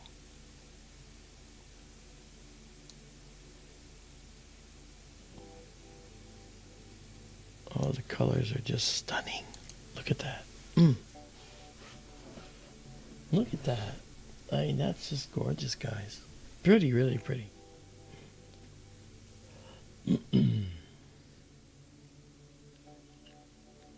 I've said this before, and you might get a chance to hear some more details about this in an upcoming potential publication. But this is Dark Nebula. This is where it's at. This is the most important, and these are the most important areas in the entire universe. Its life and stars spring from the dark. This was all Dark Nebula before the star cluster was born. And thus, after the star cluster was born, we ended up with this most incredible feature. All right, we're going to pause this right here, save this, and save exactly a scene. Okay. Because we're done. Now, let's bring back the telescope here once it listens to me.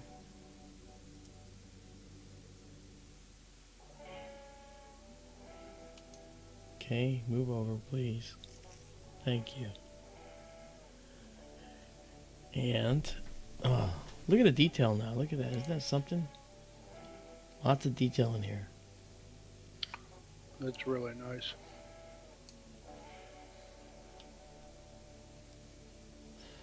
I don't know. I feel like we should go up. What do you think? But if I do, we're going to then go to the right. So why don't we go down? We'll go down below. Capture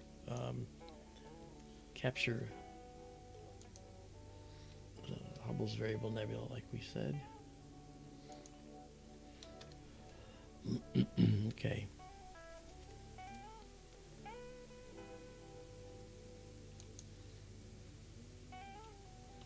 All right. Yeah. Go down to capture Hubble and then pop back up. Go to the right and start going back up. Yeah, true enough. All right, let's get rid of the stack here for now.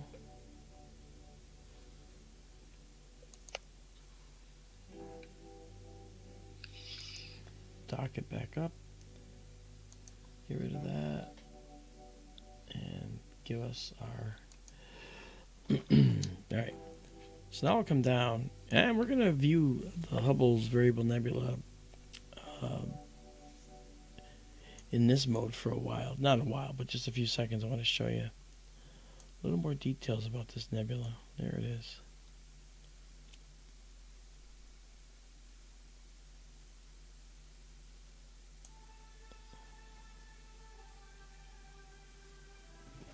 Okay, so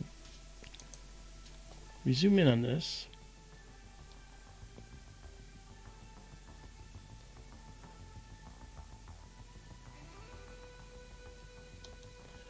Hubble's variable nebula. Interesting. There's a dark nebula out here that you just don't see. This is a region that is dust that's illuminated by starlight that you can't see the star doing the illumination. It looks like there's a star right here. There is. But that star has nothing to do with the nebula, odd as it may seem. But the star inside this dark cloud here has other dust circling around it.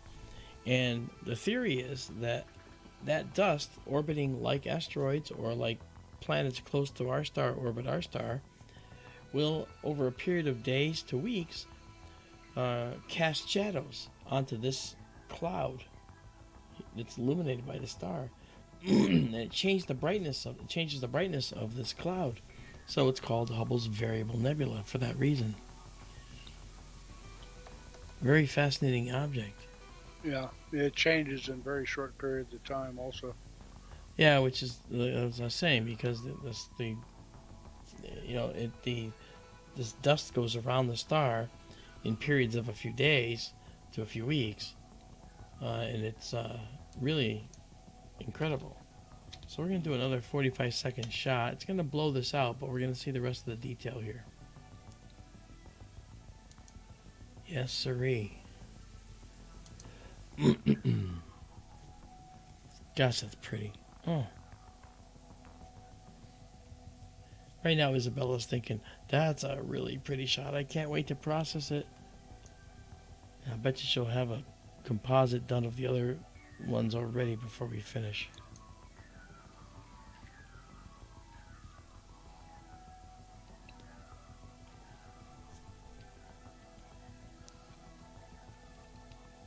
Cindy Murphy says, deep red in the middle looks like it's jumping out in 3D. It's so incredible. Yeah, it does have that effect on you. Okay, what do we got? Here we are. So there's Hubble's Variable Nebula. This is, let me color correct, get rid of the blue cast and bring the red where it belongs. Now you can start to see some of the dark nebula that is all in here. See that? Alright. And to see Hubble's Variable Nebula a little more detailed, we're going to do this. And then zoom in on it. Okay, see that? So there's the nebula. Okay, and our guiding looks pretty good. See all that detail? That detail sometimes is dimmer, sometimes brighter. Izabela's thinking Mosaic. I told you.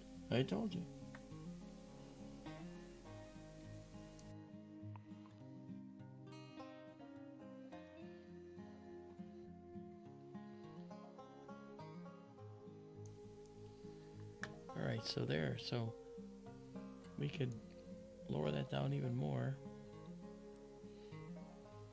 Bring it way up. And you can see more details.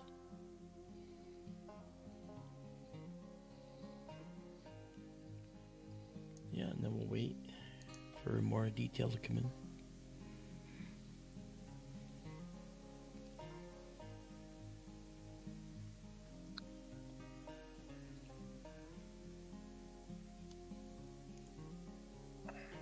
Look at that. Look at this beautiful, there's the cone up top. This beautiful, it's called diffuse nebula. Same here. This is a dark nebula over the diffuse hydrogen cloud. This is very dark. Not a void. It's not a void. It's actually an area that has lots of dark dust blocking what's beyond.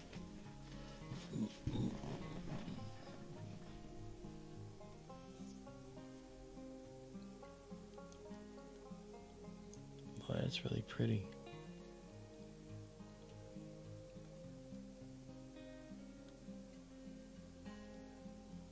Very impressive.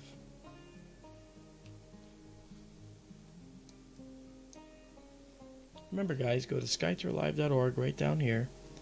Okay, and SkyTourLive.org will take you, if you scroll down, it'll take you to the server where you can get at these pictures and download them. Just minutes from the time that we take them.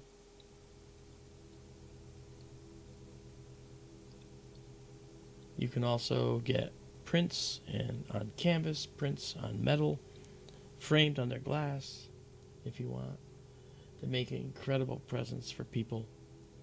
Very thought-provoking. When you tell people this is where life comes from in the universe, are these dark nebulae.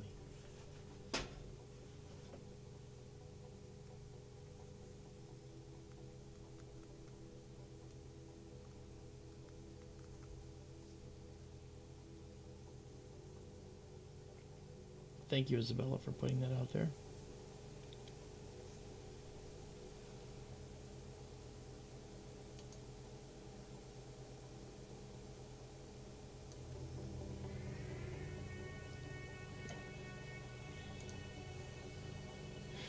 Nice.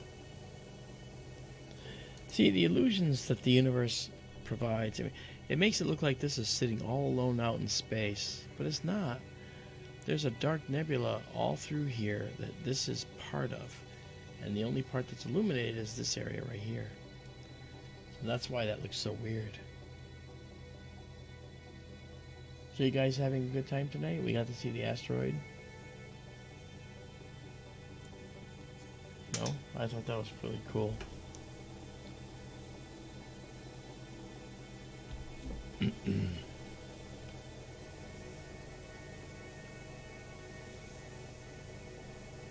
Really nice. Zoom in on the cone here for a minute up top.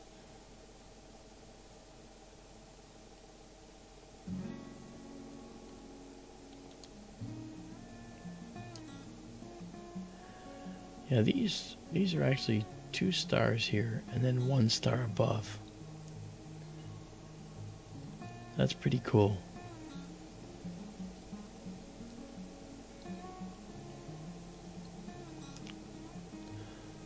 Over time, we should be able to see differences in some of these nebulae.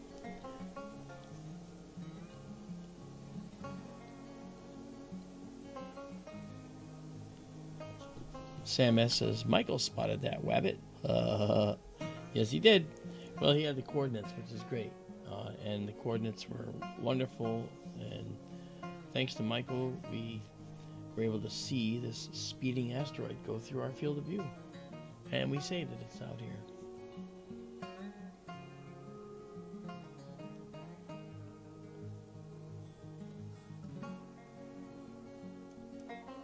Hey, you know we should look for it too? What's that? We should check out the comet, which I know is very, very faint now. Fated, because it's faded more. But I sent a link to that this morning too. Did you see that? I did. It's like goodbye to the comet. Yeah. But we can check it out. Got another really dark nebula there just above center. Yeah, this guy. Yeah. Yeah, that's the one we were talking about earlier, saying that I was pointing to it and saying it's a very dense area. Can you zoom in on that bright star inside that for a second? Or did you already? In here? Yes.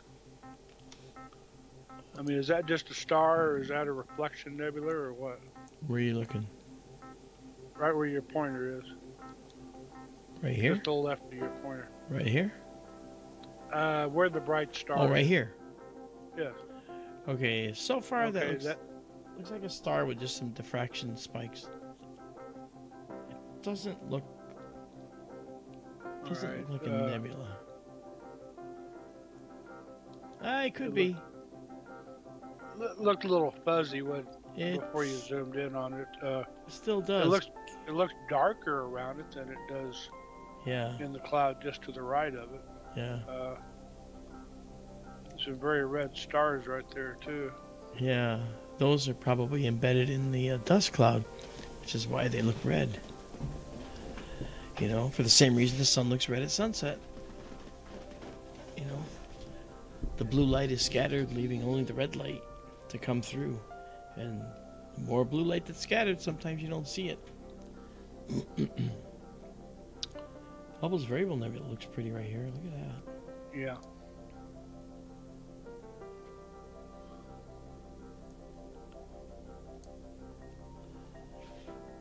Very cool.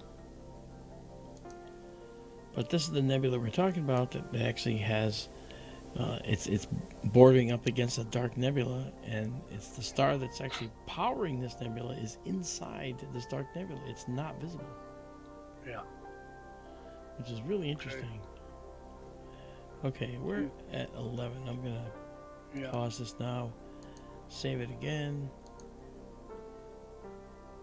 Save it exactly as seen.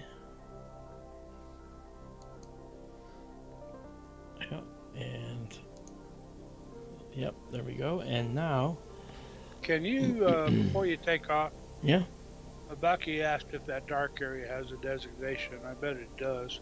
let's go see. Can you go to Stellarium and see? Yeah, let's go see.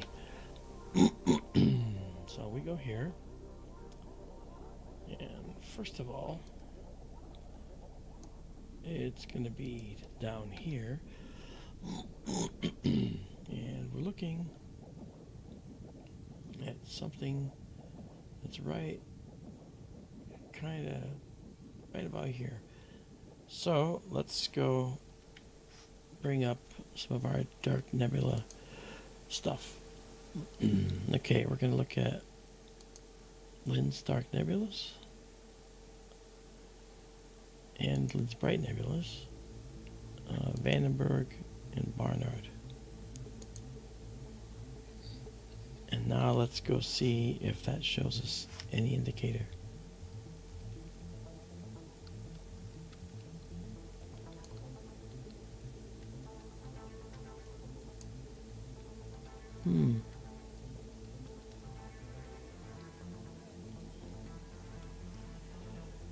Well, it doesn't show with those designations, but it probably would certainly have a designation.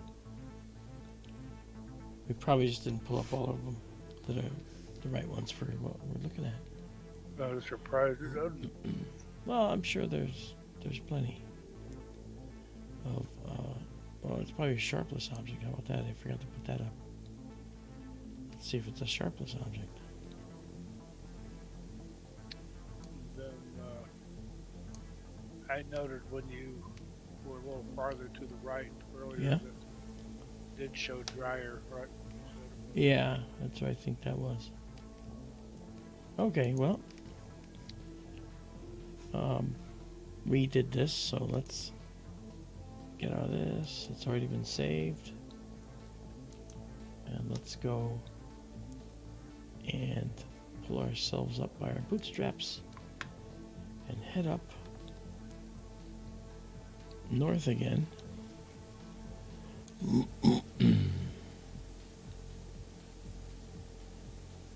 Here's a Christmas tree.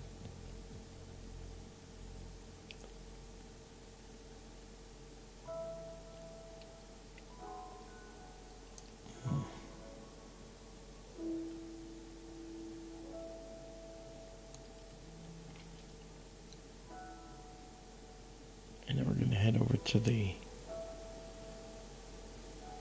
west.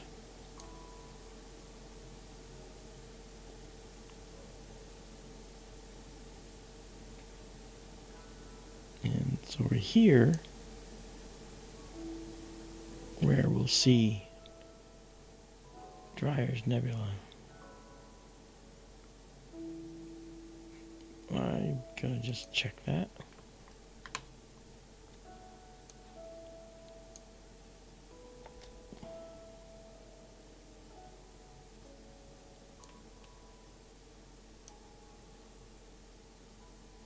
It's just a little further out. We saw the beginnings of it, so there's a lot of stuff in here, but I don't know if we should do that now. I'm thinking this is a good enough one. We did 3 panels. But what we could do, actually, is go to another. Let's try this. Let me see if I can do it this way.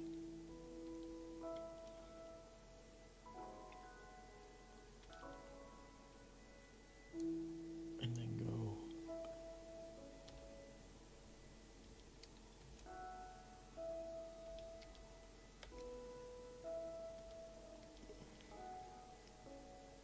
Oops. That was no good.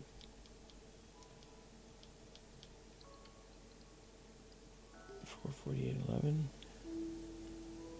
and this is to the next object. And then minus 0.6 and 29, 58. Let's see if that works.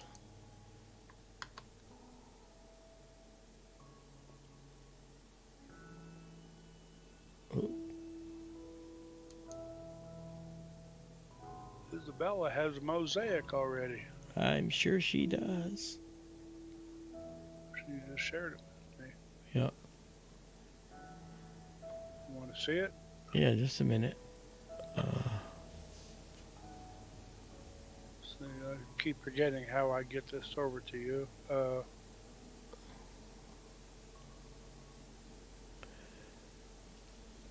Okay, so we are really stretching to see the comet now. Let's just see where it is. We'll do 30 seconds here.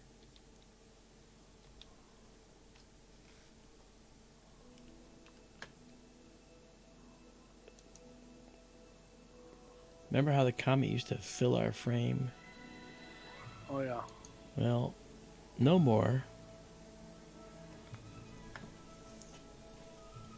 Right now, if it's here, it's going to be a very faint, fuzzy object. For a lot of reasons. It's getting further away, and the sun is no longer causing it to outgas as much as it was.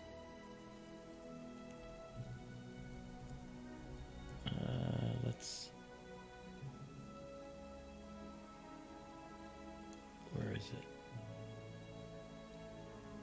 Oh, there it is. Look at that. That's the little comet right now.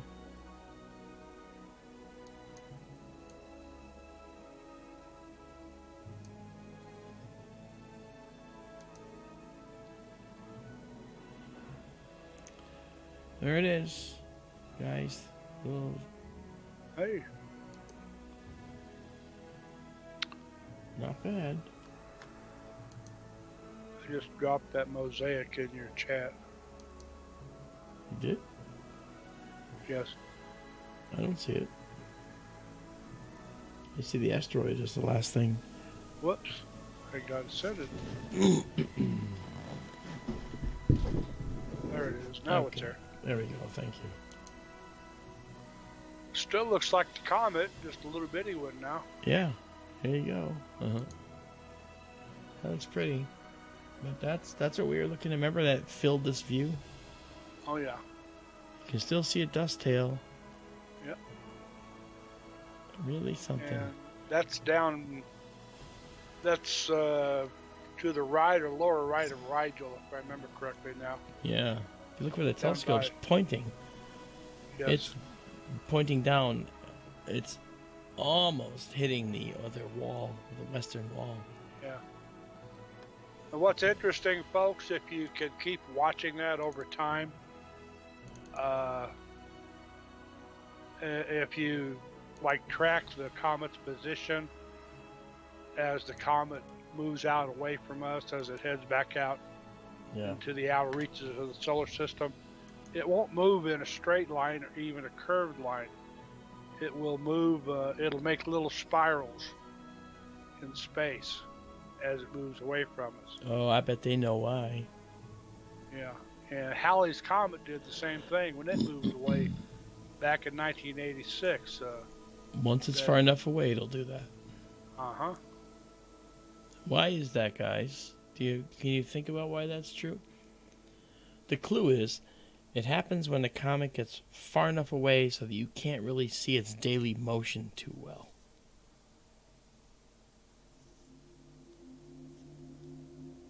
Okay. Well, as it moves away, Might as well tell them, because... you'll see it make a little loop in the sky, and then it'll move farther away, and a year later it will have made another little loop in the sky. And each one of those little loops is another year gone by. As that's Earth's point of view of the comet changing as we orbit the sun once a year. Yep.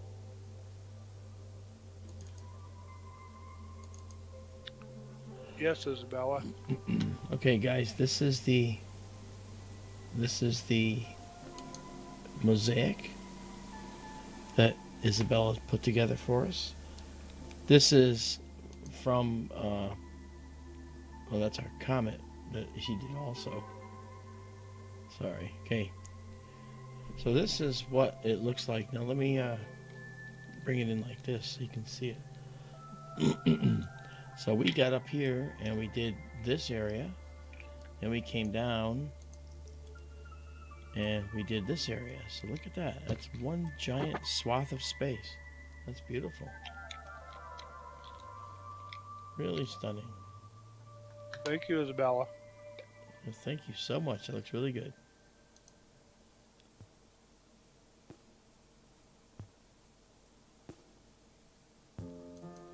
Okay. Nicely done, Izabela.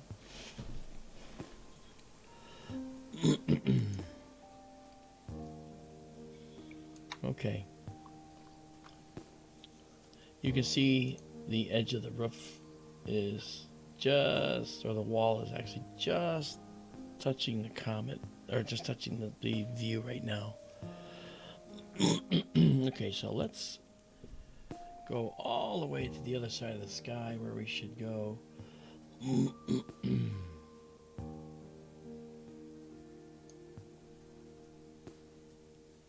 What was I going to do next? Do you remember what I said I wanted to do? No, I'm not a mind reader. Yes, you are. Okay. I think you wanted to look at M100. I do, actually. But right now, I'm going to It's go... up high enough. Yeah, right now I'm going to go... Well, we're going to look at M100 tomorrow night, too. Or Sunday night, I mean. Because Sunday night, M100 is going to be a special galaxy. We'll look at that in a minute.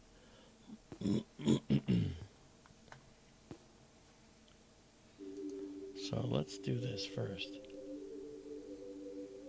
Okay. Well, you'd think Herschel would have noted both those objects at the same time. Yeah. Since they're right next to each other. Herschel was a busy guy. He was. So was his sister and his son, I believe. Yes.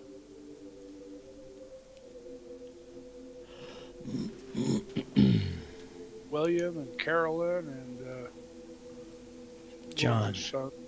John? John Herschel. Remember him? He made some. I remember the son. He made some discoveries on his own. Quite spectacular. I thought his name was Chad. Don't think so. I'm kidding. So was I. Okay, so this is the Beehive Cluster, guys. This is a really, really pretty cluster. Whoops. What? My screen just got strange. Okay.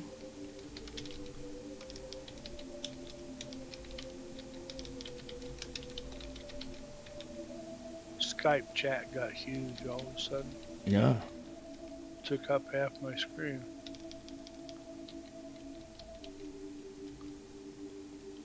Okay, this is the Beehive. It's also known as Praesepe or Messier 44. So we'll just put that out there for you to see. And I'll take a picture of it. We'll do 25 seconds is more than enough for this one. And we'll stack it because it's nice. It's a beautiful jewel box.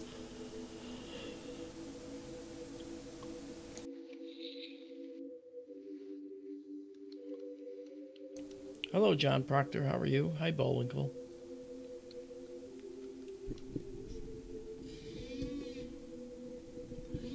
Oh, John, you should be getting the alerts. If you're not, go to the bell, and if it's a drop-down box, drop it down and select all notifications. Then I think you'll get a notification when we've gone live.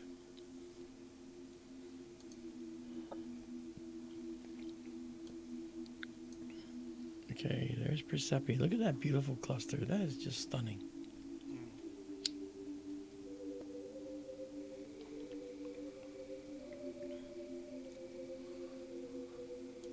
You have a noisy dehumidifier.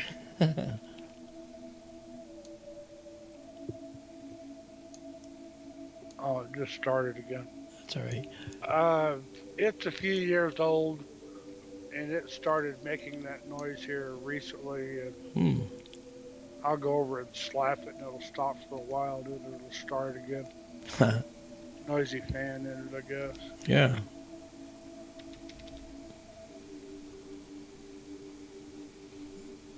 I couldn't even hear it with the headset on. Oh, really? Wow. I had to pop one ear off. I hear it now. Okay. If it bothers you, I'll turn it off. No, it doesn't. Not at all. So, guys, what we're going to do is we're going to be checking out Measure 100, also called the Blow Dryer Galaxy, not by me, but by some. And what's interesting is you'll notice that when we look at it, you're going to see Ceres. And we'll look at that tonight. You'll see Ceres. Ceres is going to cross right in front of this galaxy. And we'll see it over the front of the galaxy Sunday. So we're going to check that out in just a minute. So we're going to save this because it's already stunning. That's all we need. Save exactly as seen. Beehive, Persepi. Persepi, yeah. Measure 44. Measure 44. All right. And now... This is an object that the ancients knew. Oh, yeah. It was visible to them. Okay. And now we're going to Measure 100, which is right here. So there it is. And as we go there, you'll see it there, and you'll see Ceres right to the left side of it.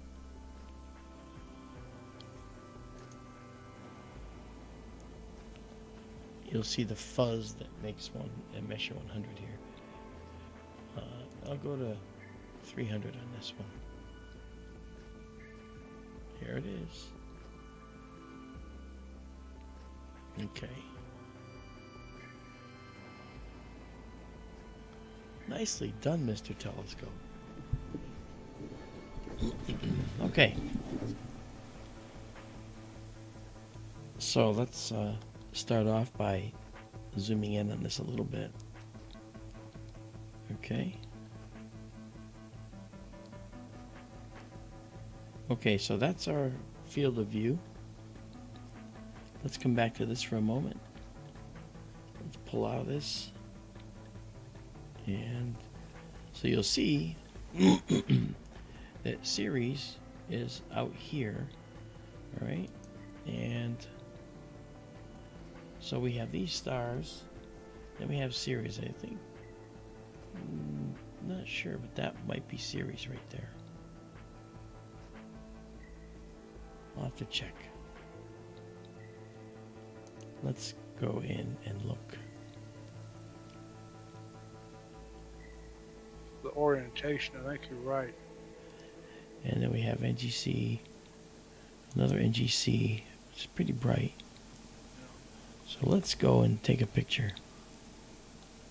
I suspect those, if not satellite galaxies, the NGC objects we saw there. Yeah, yeah. They're probably associated with, they may be satellite galaxies. And yeah. I suspect when you see Messier 100, you can see effects of gravitational effects, maybe. Of other galaxies. Okay, It's got some lopsided spots in it. Yeah.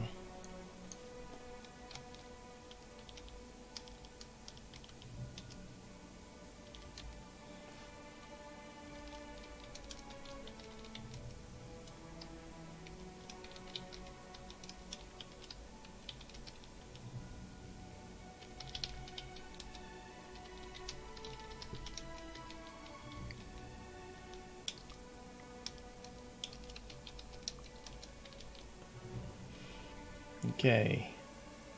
So this is the data we're looking at here. All right.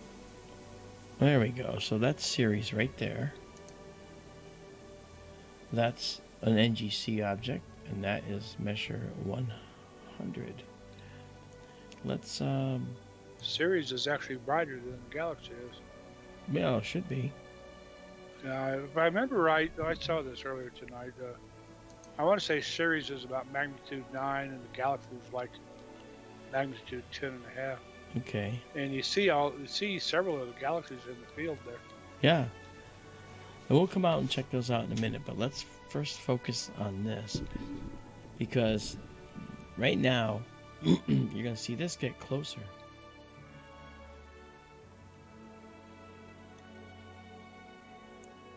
So by Sunday, it's going to be crossing in front of this galaxy, right in front of it. And we'll see it right in front of this galaxy. Actually, measure 100 is looking pretty nice. Uh-huh.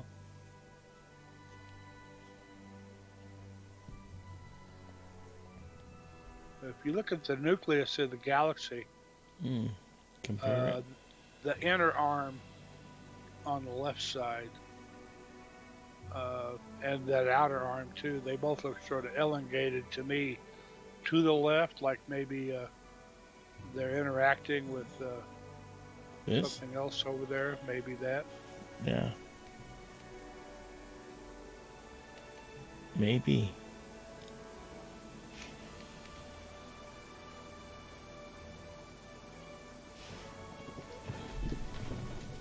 I think I see at least 7 other galaxies in there. Well, wait till we zoom out. When we zoom out, Yeah. you'll see way more. Yeah. We're in a very populated area of the universe right now. See, we've got 1, 2, 3, 4, 5, 6, 7, 8. Got another one over there on the 9, 10, far left side. and 11 if I didn't count that one yet. And another one straight down from there. I counted that one. You didn't count the one above it. Oh, that 12. there. I think you're right. Very nice. This is why springtime is galaxy season, folks. Yeah. I've said before, if you go out and you look up at the sky and you look at Ursa Major, the Big Dipper, and you draw a band across the sky from Ursa Major down across Canis Venatici and Coma Berenices and Leo and Virgo, from north to south across the sky, that band of the 1,000 brightest galaxies in the sky, 3/4 of them are in that band right here Yeah. that we see this time of year. This is beautiful. And if you look close to Ceres, I think it has a notable color to it too. It looks a little orange. You might see it better if you zoom in on it. So Maybe so. We're at 5. We're only at 5 stacked frames. it's very red to me. Yeah, it's definitely a little bit red. And what was the mission that went to Ceres? Dawn. Dawn went to Vesta and went to Ceres. Yeah, and Ceres was the one where it looked like a dark, kind of an oblate spheroid, I guess you'd say. Yeah. It had the funny white spots on it. That's Akator crater, and those were Akator and some of the other. Yeah, and that crater turned out those were salts. Yeah. A special type of salt that had come up through cryovolcanoes from the middle of the crater through the elevated areas. And so Ceres is actually what we call a wet asteroid. Vesta is exactly the opposite. It's what we call a bone dry asteroid. And that's why Dawn went to Vesta then Ceres, because it had to, we wanted to check out what a totally dry asteroid looked like versus a wet asteroid. kind of a thing. So dwarf planet, you know. Now that you built up a few images, again, if you look at the left side of M100 compared to the right side, you see the difference in shapes of the spiral arms. That outer spiral arm, a big fuzzy patch there on the left, kind of fanning out. This looks like it's being tugged out. Chunks between it and the next spiral arm in. Mm-hmm. And the next arm in there, how distorted that's looking compared to the other side. Yeah. It'd be interesting to see what this looks like in 3D. Yeah. But we don't know yet.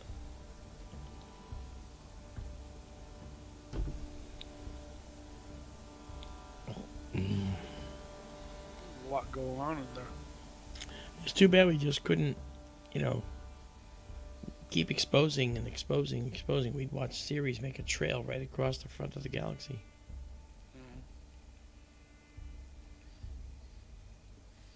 And if I remember correctly, Sunday night, it's going to pass above the center of the galaxy.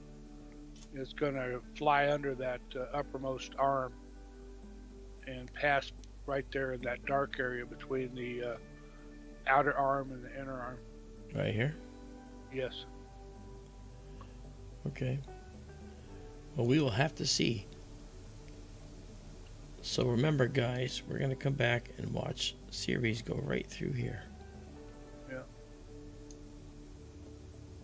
That'll be Sunday if we have clear skies. I find that color of Ceres striking. It is. That's really interesting. If I color correct, you'll notice that the sky background changes properly, but Ceres stays orange.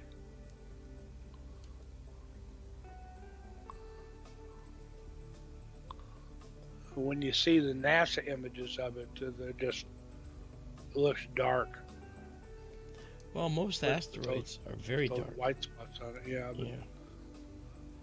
And the white spots look white only because they had to take a long exposure to get the dark areas to look normal gray. Yeah. But you can see it actually does have some color to it. Yeah. Well, you know, when actually, a looked lot of stuff like that out in space, that junk floating around and collecting whatever junk is flying around out there in space. I mean, you'll see a lot of objects like that develop a reddish cast to them, I think. Yeah. Well, keep in mind also that ultraviolet radiation tends to bake soils on these things and makes them red. Yeah. Especially in cosmic rays too. So, in constant bombardment with X-rays, ultraviolet ray, and cosmic rays will cause the soil to look deep red. It's a effect that happens long term.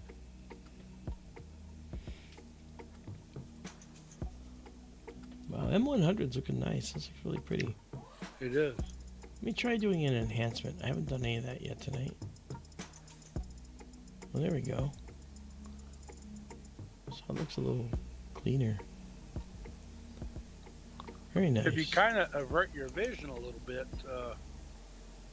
as far as the distortion on that left-hand spiral arm, it's very faint, but there's a large faint area right there, yeah. Yeah, I saw that. Pointing up toward that fainter galaxy. Let's see if we can pull that out. Almost looks like that faint spot may be a part of it. Let's see if we can Or pull it that out. maybe that was what was doing the distortion of the galaxy. Yeah. Well, guys, this is a preview of what we'll see Sunday. Again, this is Ceres. This is an NGC galaxy that is possibly involved with this one. And then this is Measure 100. And this will be what we'll watch it cross. It actually, over the course of like a couple hours, we'll actually see it cross this right here. Now, just for the record, this object When we saw it last, when we first started, I should say, it was very close to this star, and it's being dragged out a little bit, and we'll watch that happen even more.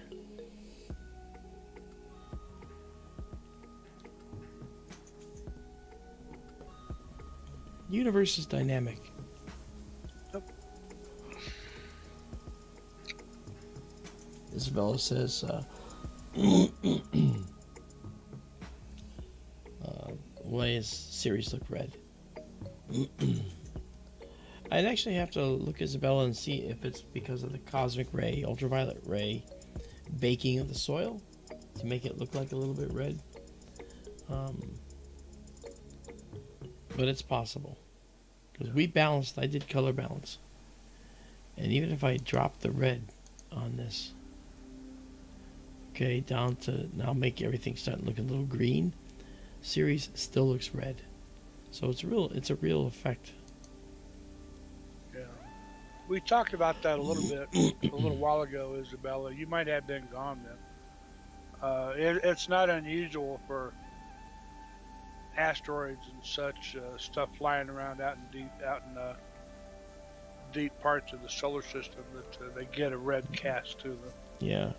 And as Marc said, it could be like cosmic rays or ultraviolet sort of cooking the soil. For billions of years. I mean, Oumuamua also had that type of problem or a characteristic as well.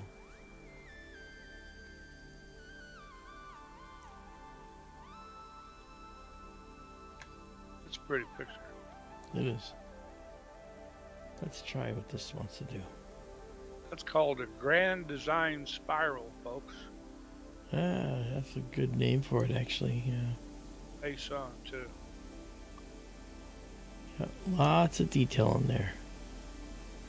And with Ceres, this is going to make a beautiful series of photos. No pun intended. So this is 17 shots so far. So I'm going to change the name up here to M100 and Ceres. Ceres was a Greek goddess, I think. Goddess? Or God? Male or female? Female. I do believe. Maybe you're right. And, it's Ceres. Yeah, goddess of agriculture. Okay. It's just like the Ceres, C-E-R-E you see in the word cereal, you know, like your breakfast cereal, your cornflakes or your Cheerios and all that stuff. Yep. The name comes from her. She was a goddess of agriculture, grain crops in particular, okay, fertility, and motherly relationships. She was originally the central deity in Rome's so-called plebeian or Aventine triad, then was paired with her daughter Proserpina in what Romans describe as the Greek rites of Ceres. So she was Roman, not Greek. She probably had a Greek version before maybe the Roman version. Yeah.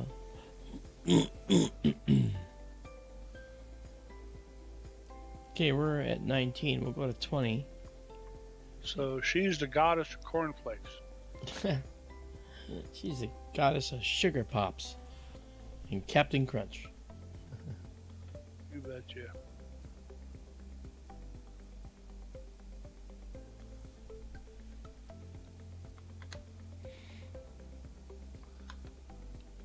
Okay. Barney, the planets line up on 328. That's a naked eye thing because they're going to be spread across the sky. And I bet a lot of people are going to be disappointed in it because Mercury and Jupiter are going to be so close to the sun in the sky that they're going to be difficult to impossible to see. You need to be looking like just after sunset, and the sky will still be bright. You'll probably need binoculars to see them, but for God's sake, don't point your binoculars over there until you know the sun has set. Yeah. Jupiter will be fairly bright. Mercury will be dim. Then above them is Venus and Neptune, I think, and Mars higher up. You'll probably only see two of them naked eye. That's Venus and Mars. Yeah. I want to say hi to Bonnie Stanley. I saw her at Alien Con. Hi, Bonnie. How is Annie? And no one knows who Annie is. But Annie is her little dog. The dog is 2 inches long. At least it seemed that way. Maybe that's the size of its head. It's 2 inches. It's a very small dog. But it's nice to see you, Bonnie. That's a tiny dog. It's a small dog. Looks That's like a little tiny dog. Yeah, it's like a fetus. It's like having a fetus in your pocket. It's a tiny little dog. Okay, so we saved this, and now we will clear this and get out. I did save it already. We'll come back to this on Sunday if it's clear. Well, there's a nice spiral down there, almost edge-on spiral at the very bottom there. This one here? Yes. Yeah. Let's go back to this. It is 1:15, so I'm going to have to do basically one more object. Okay. But we've got the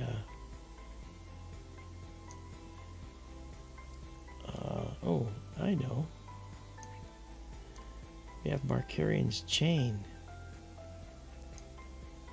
Since the Virgo galaxies are up, but it might. Let me check the altitude. Might be a little low yet. It's Virgo. still low, yeah.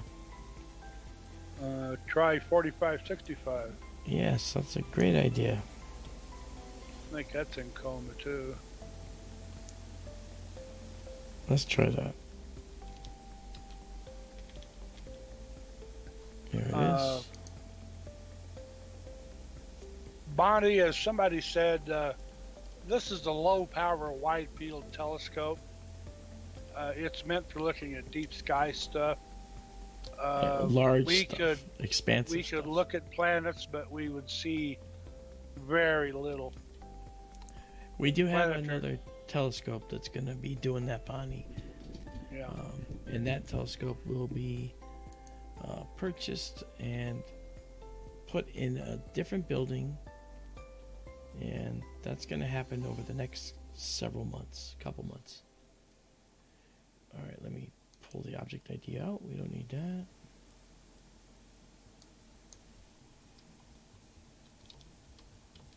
This telescope was made for looking at deep sky objects, low power, wide field of view. Right, that's things correct. like galaxies like we're looking at now. Yep.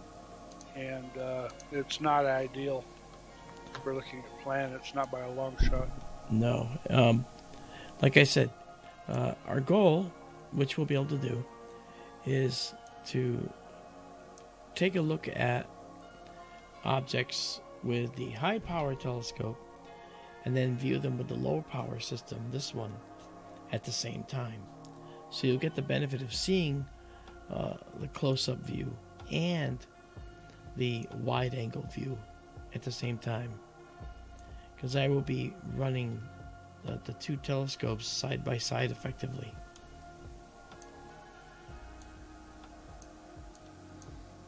Thank you, Izabela. I opened that and zoomed in on it. You can really zoom in on that image. That's Lots good. of detail in M100. That's good. That's why I wanted to do 20 stack shot, because that would allow us to do that, you know, a little better. Okay, I'm going to let's do this. Let me zoom out. See where I'm centered with this. I'm a little low. Okay, good.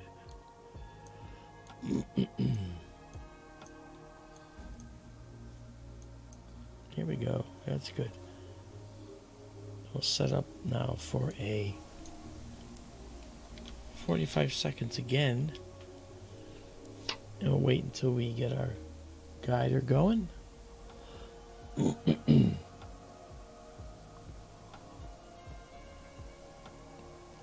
Bonnie, we were thinking about being able to find some deep space craft like the James Webb and Starman in the Tesla.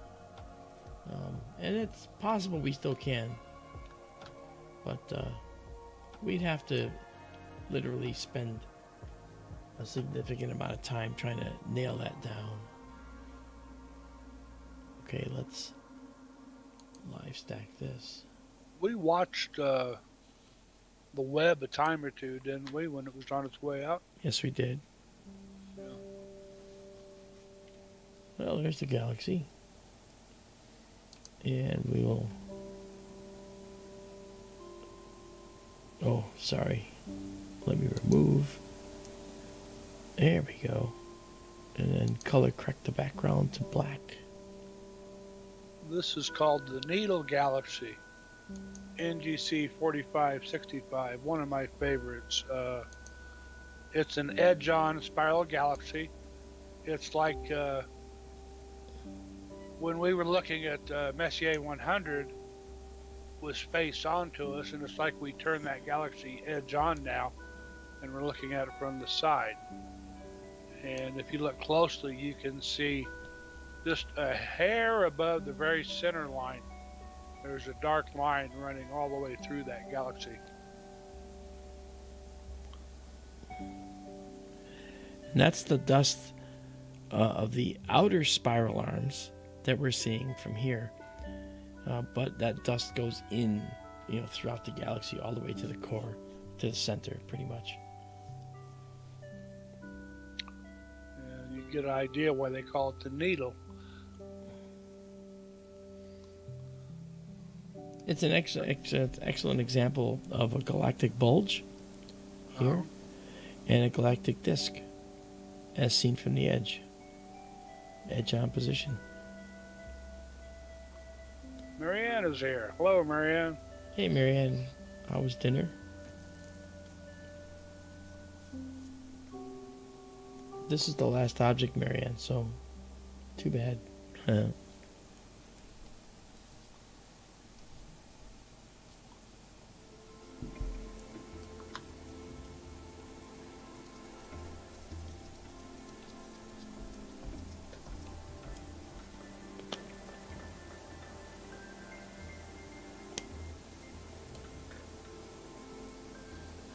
And of course, you can see another galaxy to the lower right of NGC 4565 in this field too.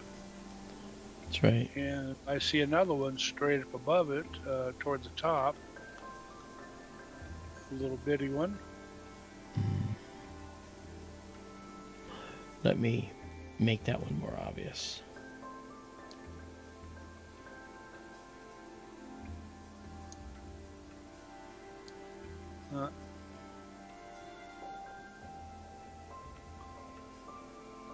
So there's one here.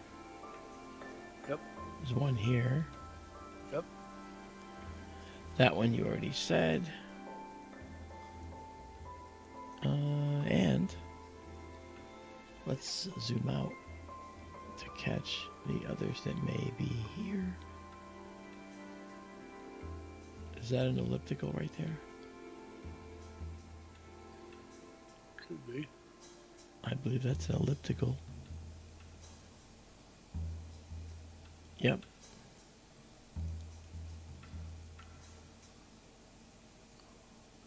It's interesting that one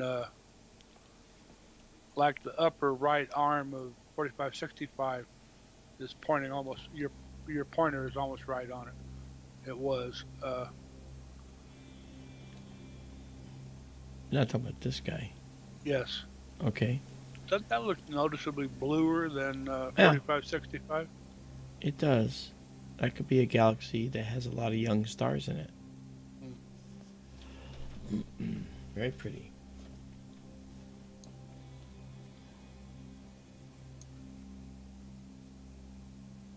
Let's blacken our background just a little. Add some contrast. And get rid of some of that noise in the background.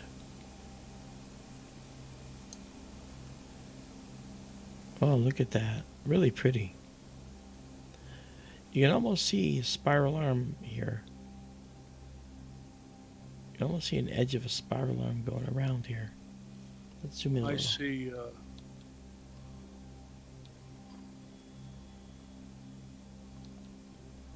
You can almost see a spiral arm going around here. See some modeling in it and some irregularities. Also the one on the lower left side too. Yeah, neat. The two sides do look a little different from each other out toward the end. I think our own Milky Way looks like that too when you see like wide shots of the whole galaxy. The northern half of the galaxy that we see here, I think looks different than the southern half does. See, I think that this side looks like it's pretty straight, and this side looks like it tips down just a little. Looks like it goes down just a little. So we could see some warping from gravitational interaction. That's what I think. Well, we'll just wait.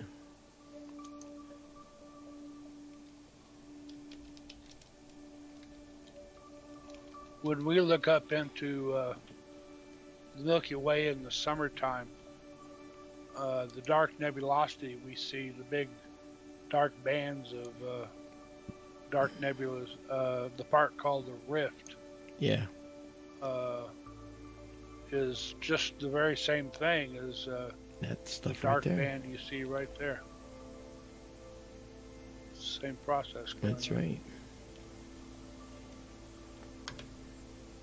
The rift is up between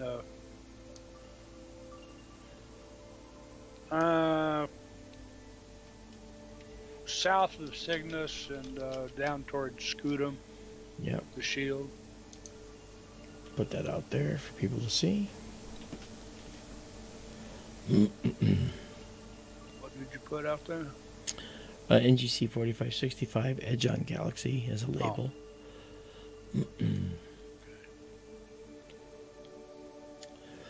Now the telescope, we have to say, and Izabela made this comment the other day privately, the telescope is actually performing better and better, it seems.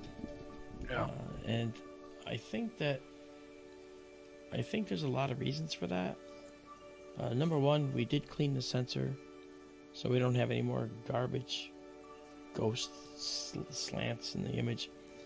The flat frame that we're doing, like the flat frame process we're doing, still has it built in. We have to get rid of it, and that just means taking the flat frames again, which I'll do.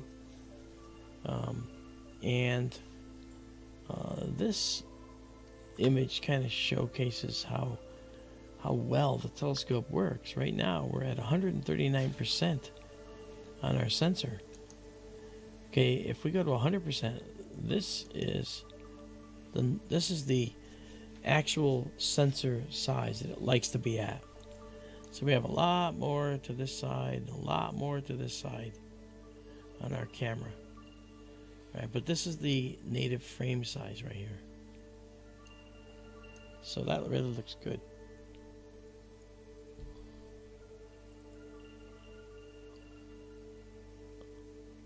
Nice.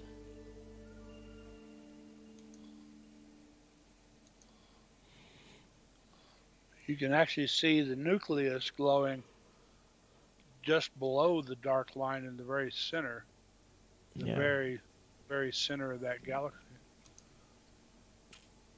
Kind of just to the lower right of the star you mentioned, Izabela. So you can actually see if you look in here.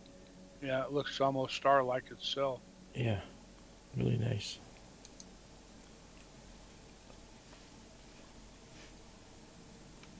Now, all these stars here, these are in our galaxy. So they're way up here, way up in the foreground. The galaxy's way the heck out here. Millions of light years out beyond those stars. John Proctor says, some beautiful views. Thanks for what you're doing. We could never see these things without moving to the desert and investing a lot of money and time to do it wrong many times before.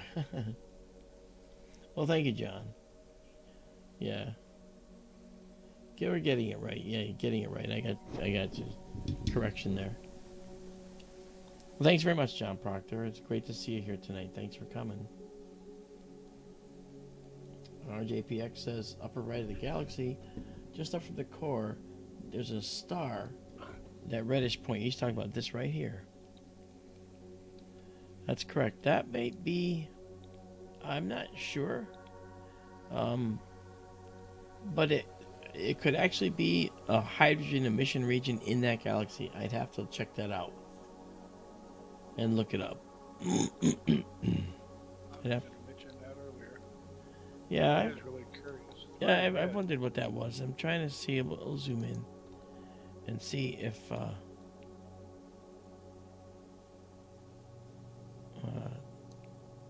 oh, duh. Okay. Let me zoom in and see if that's irregular or star-shaped.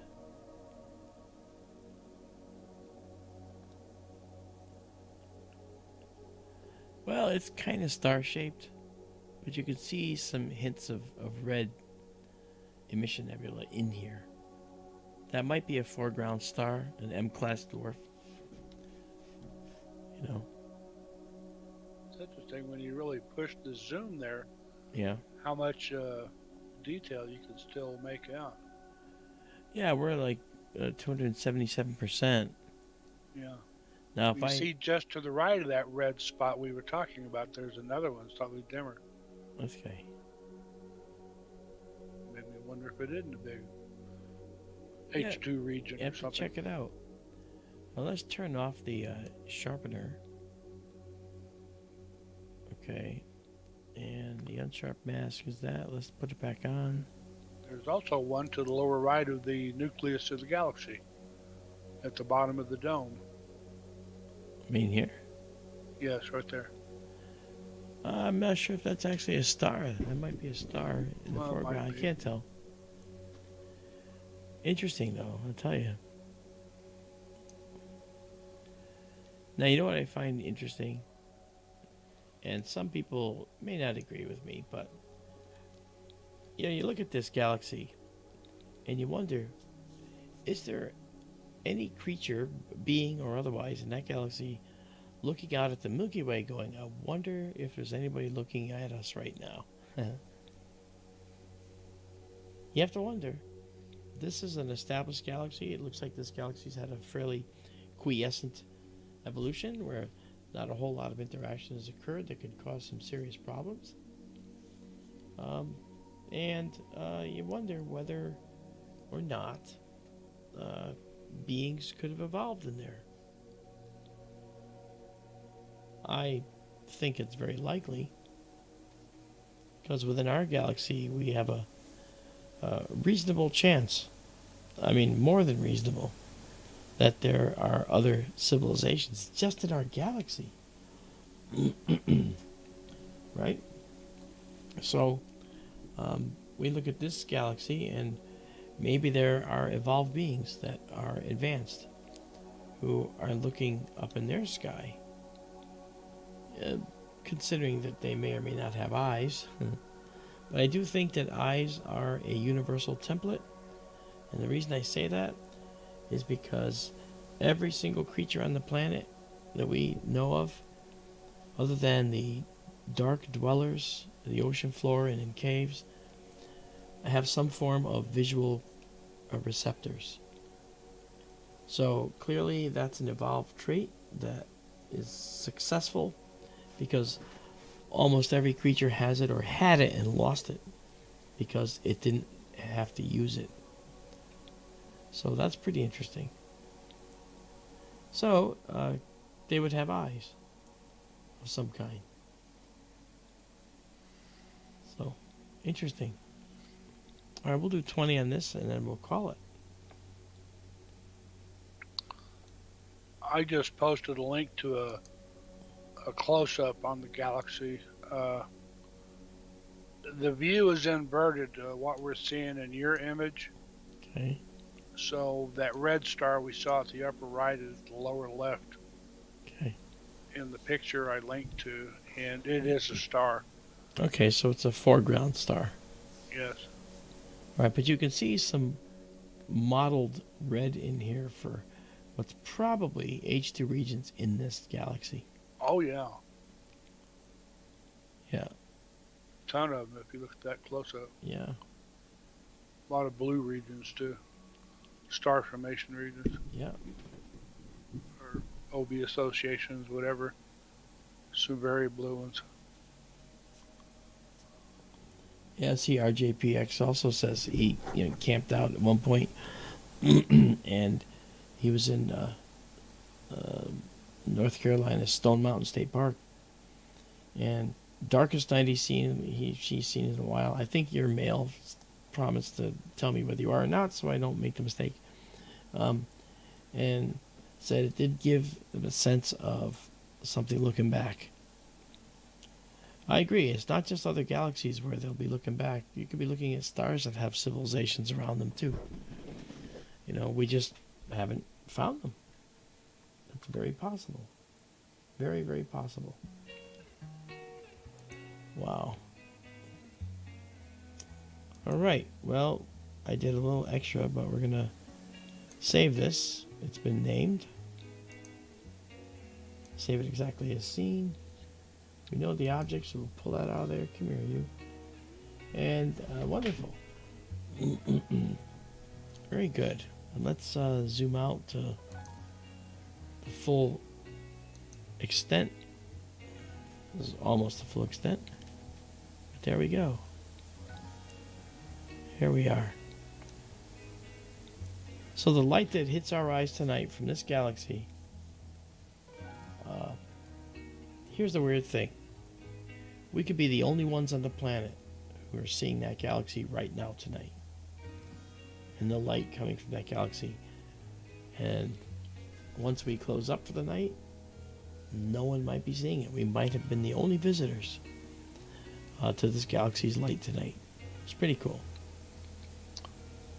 Oh, I bet you there's other people looking at it. Maybe. It's possible, but it's also probable that with all the copious amounts of objects that are out there, that maybe we're the only ones tonight. Well, folks, you know what? I'm glad that you guys came along for the ride. I really had a good time, and I hope you guys had a good time too. You can let me know if you have any comments or concerns about the stream and what we do. Happy to pursue more with you. And we will have a second telescope. Actually, the second one's behind me. The third one will be going in as well. I'm designing the building for out here. It's going to be kind of modular, so I can take it down and move it. And the third one will be in a permanent building out in the Arizona desert to go with this one. In any case, you guys have a good night, and we will see you on the next stream. Remember, we caught that asteroid tonight, and Sunday we're going to watch Ceres transit Messier 100, that galaxy that face onto us. Have a good night, guys, and we'll see you in the next day or two. So, say goodnight, Daryl. Good night, Daryl. There it is. All right, guys. Good night. Good night, everybody. Thank you for coming.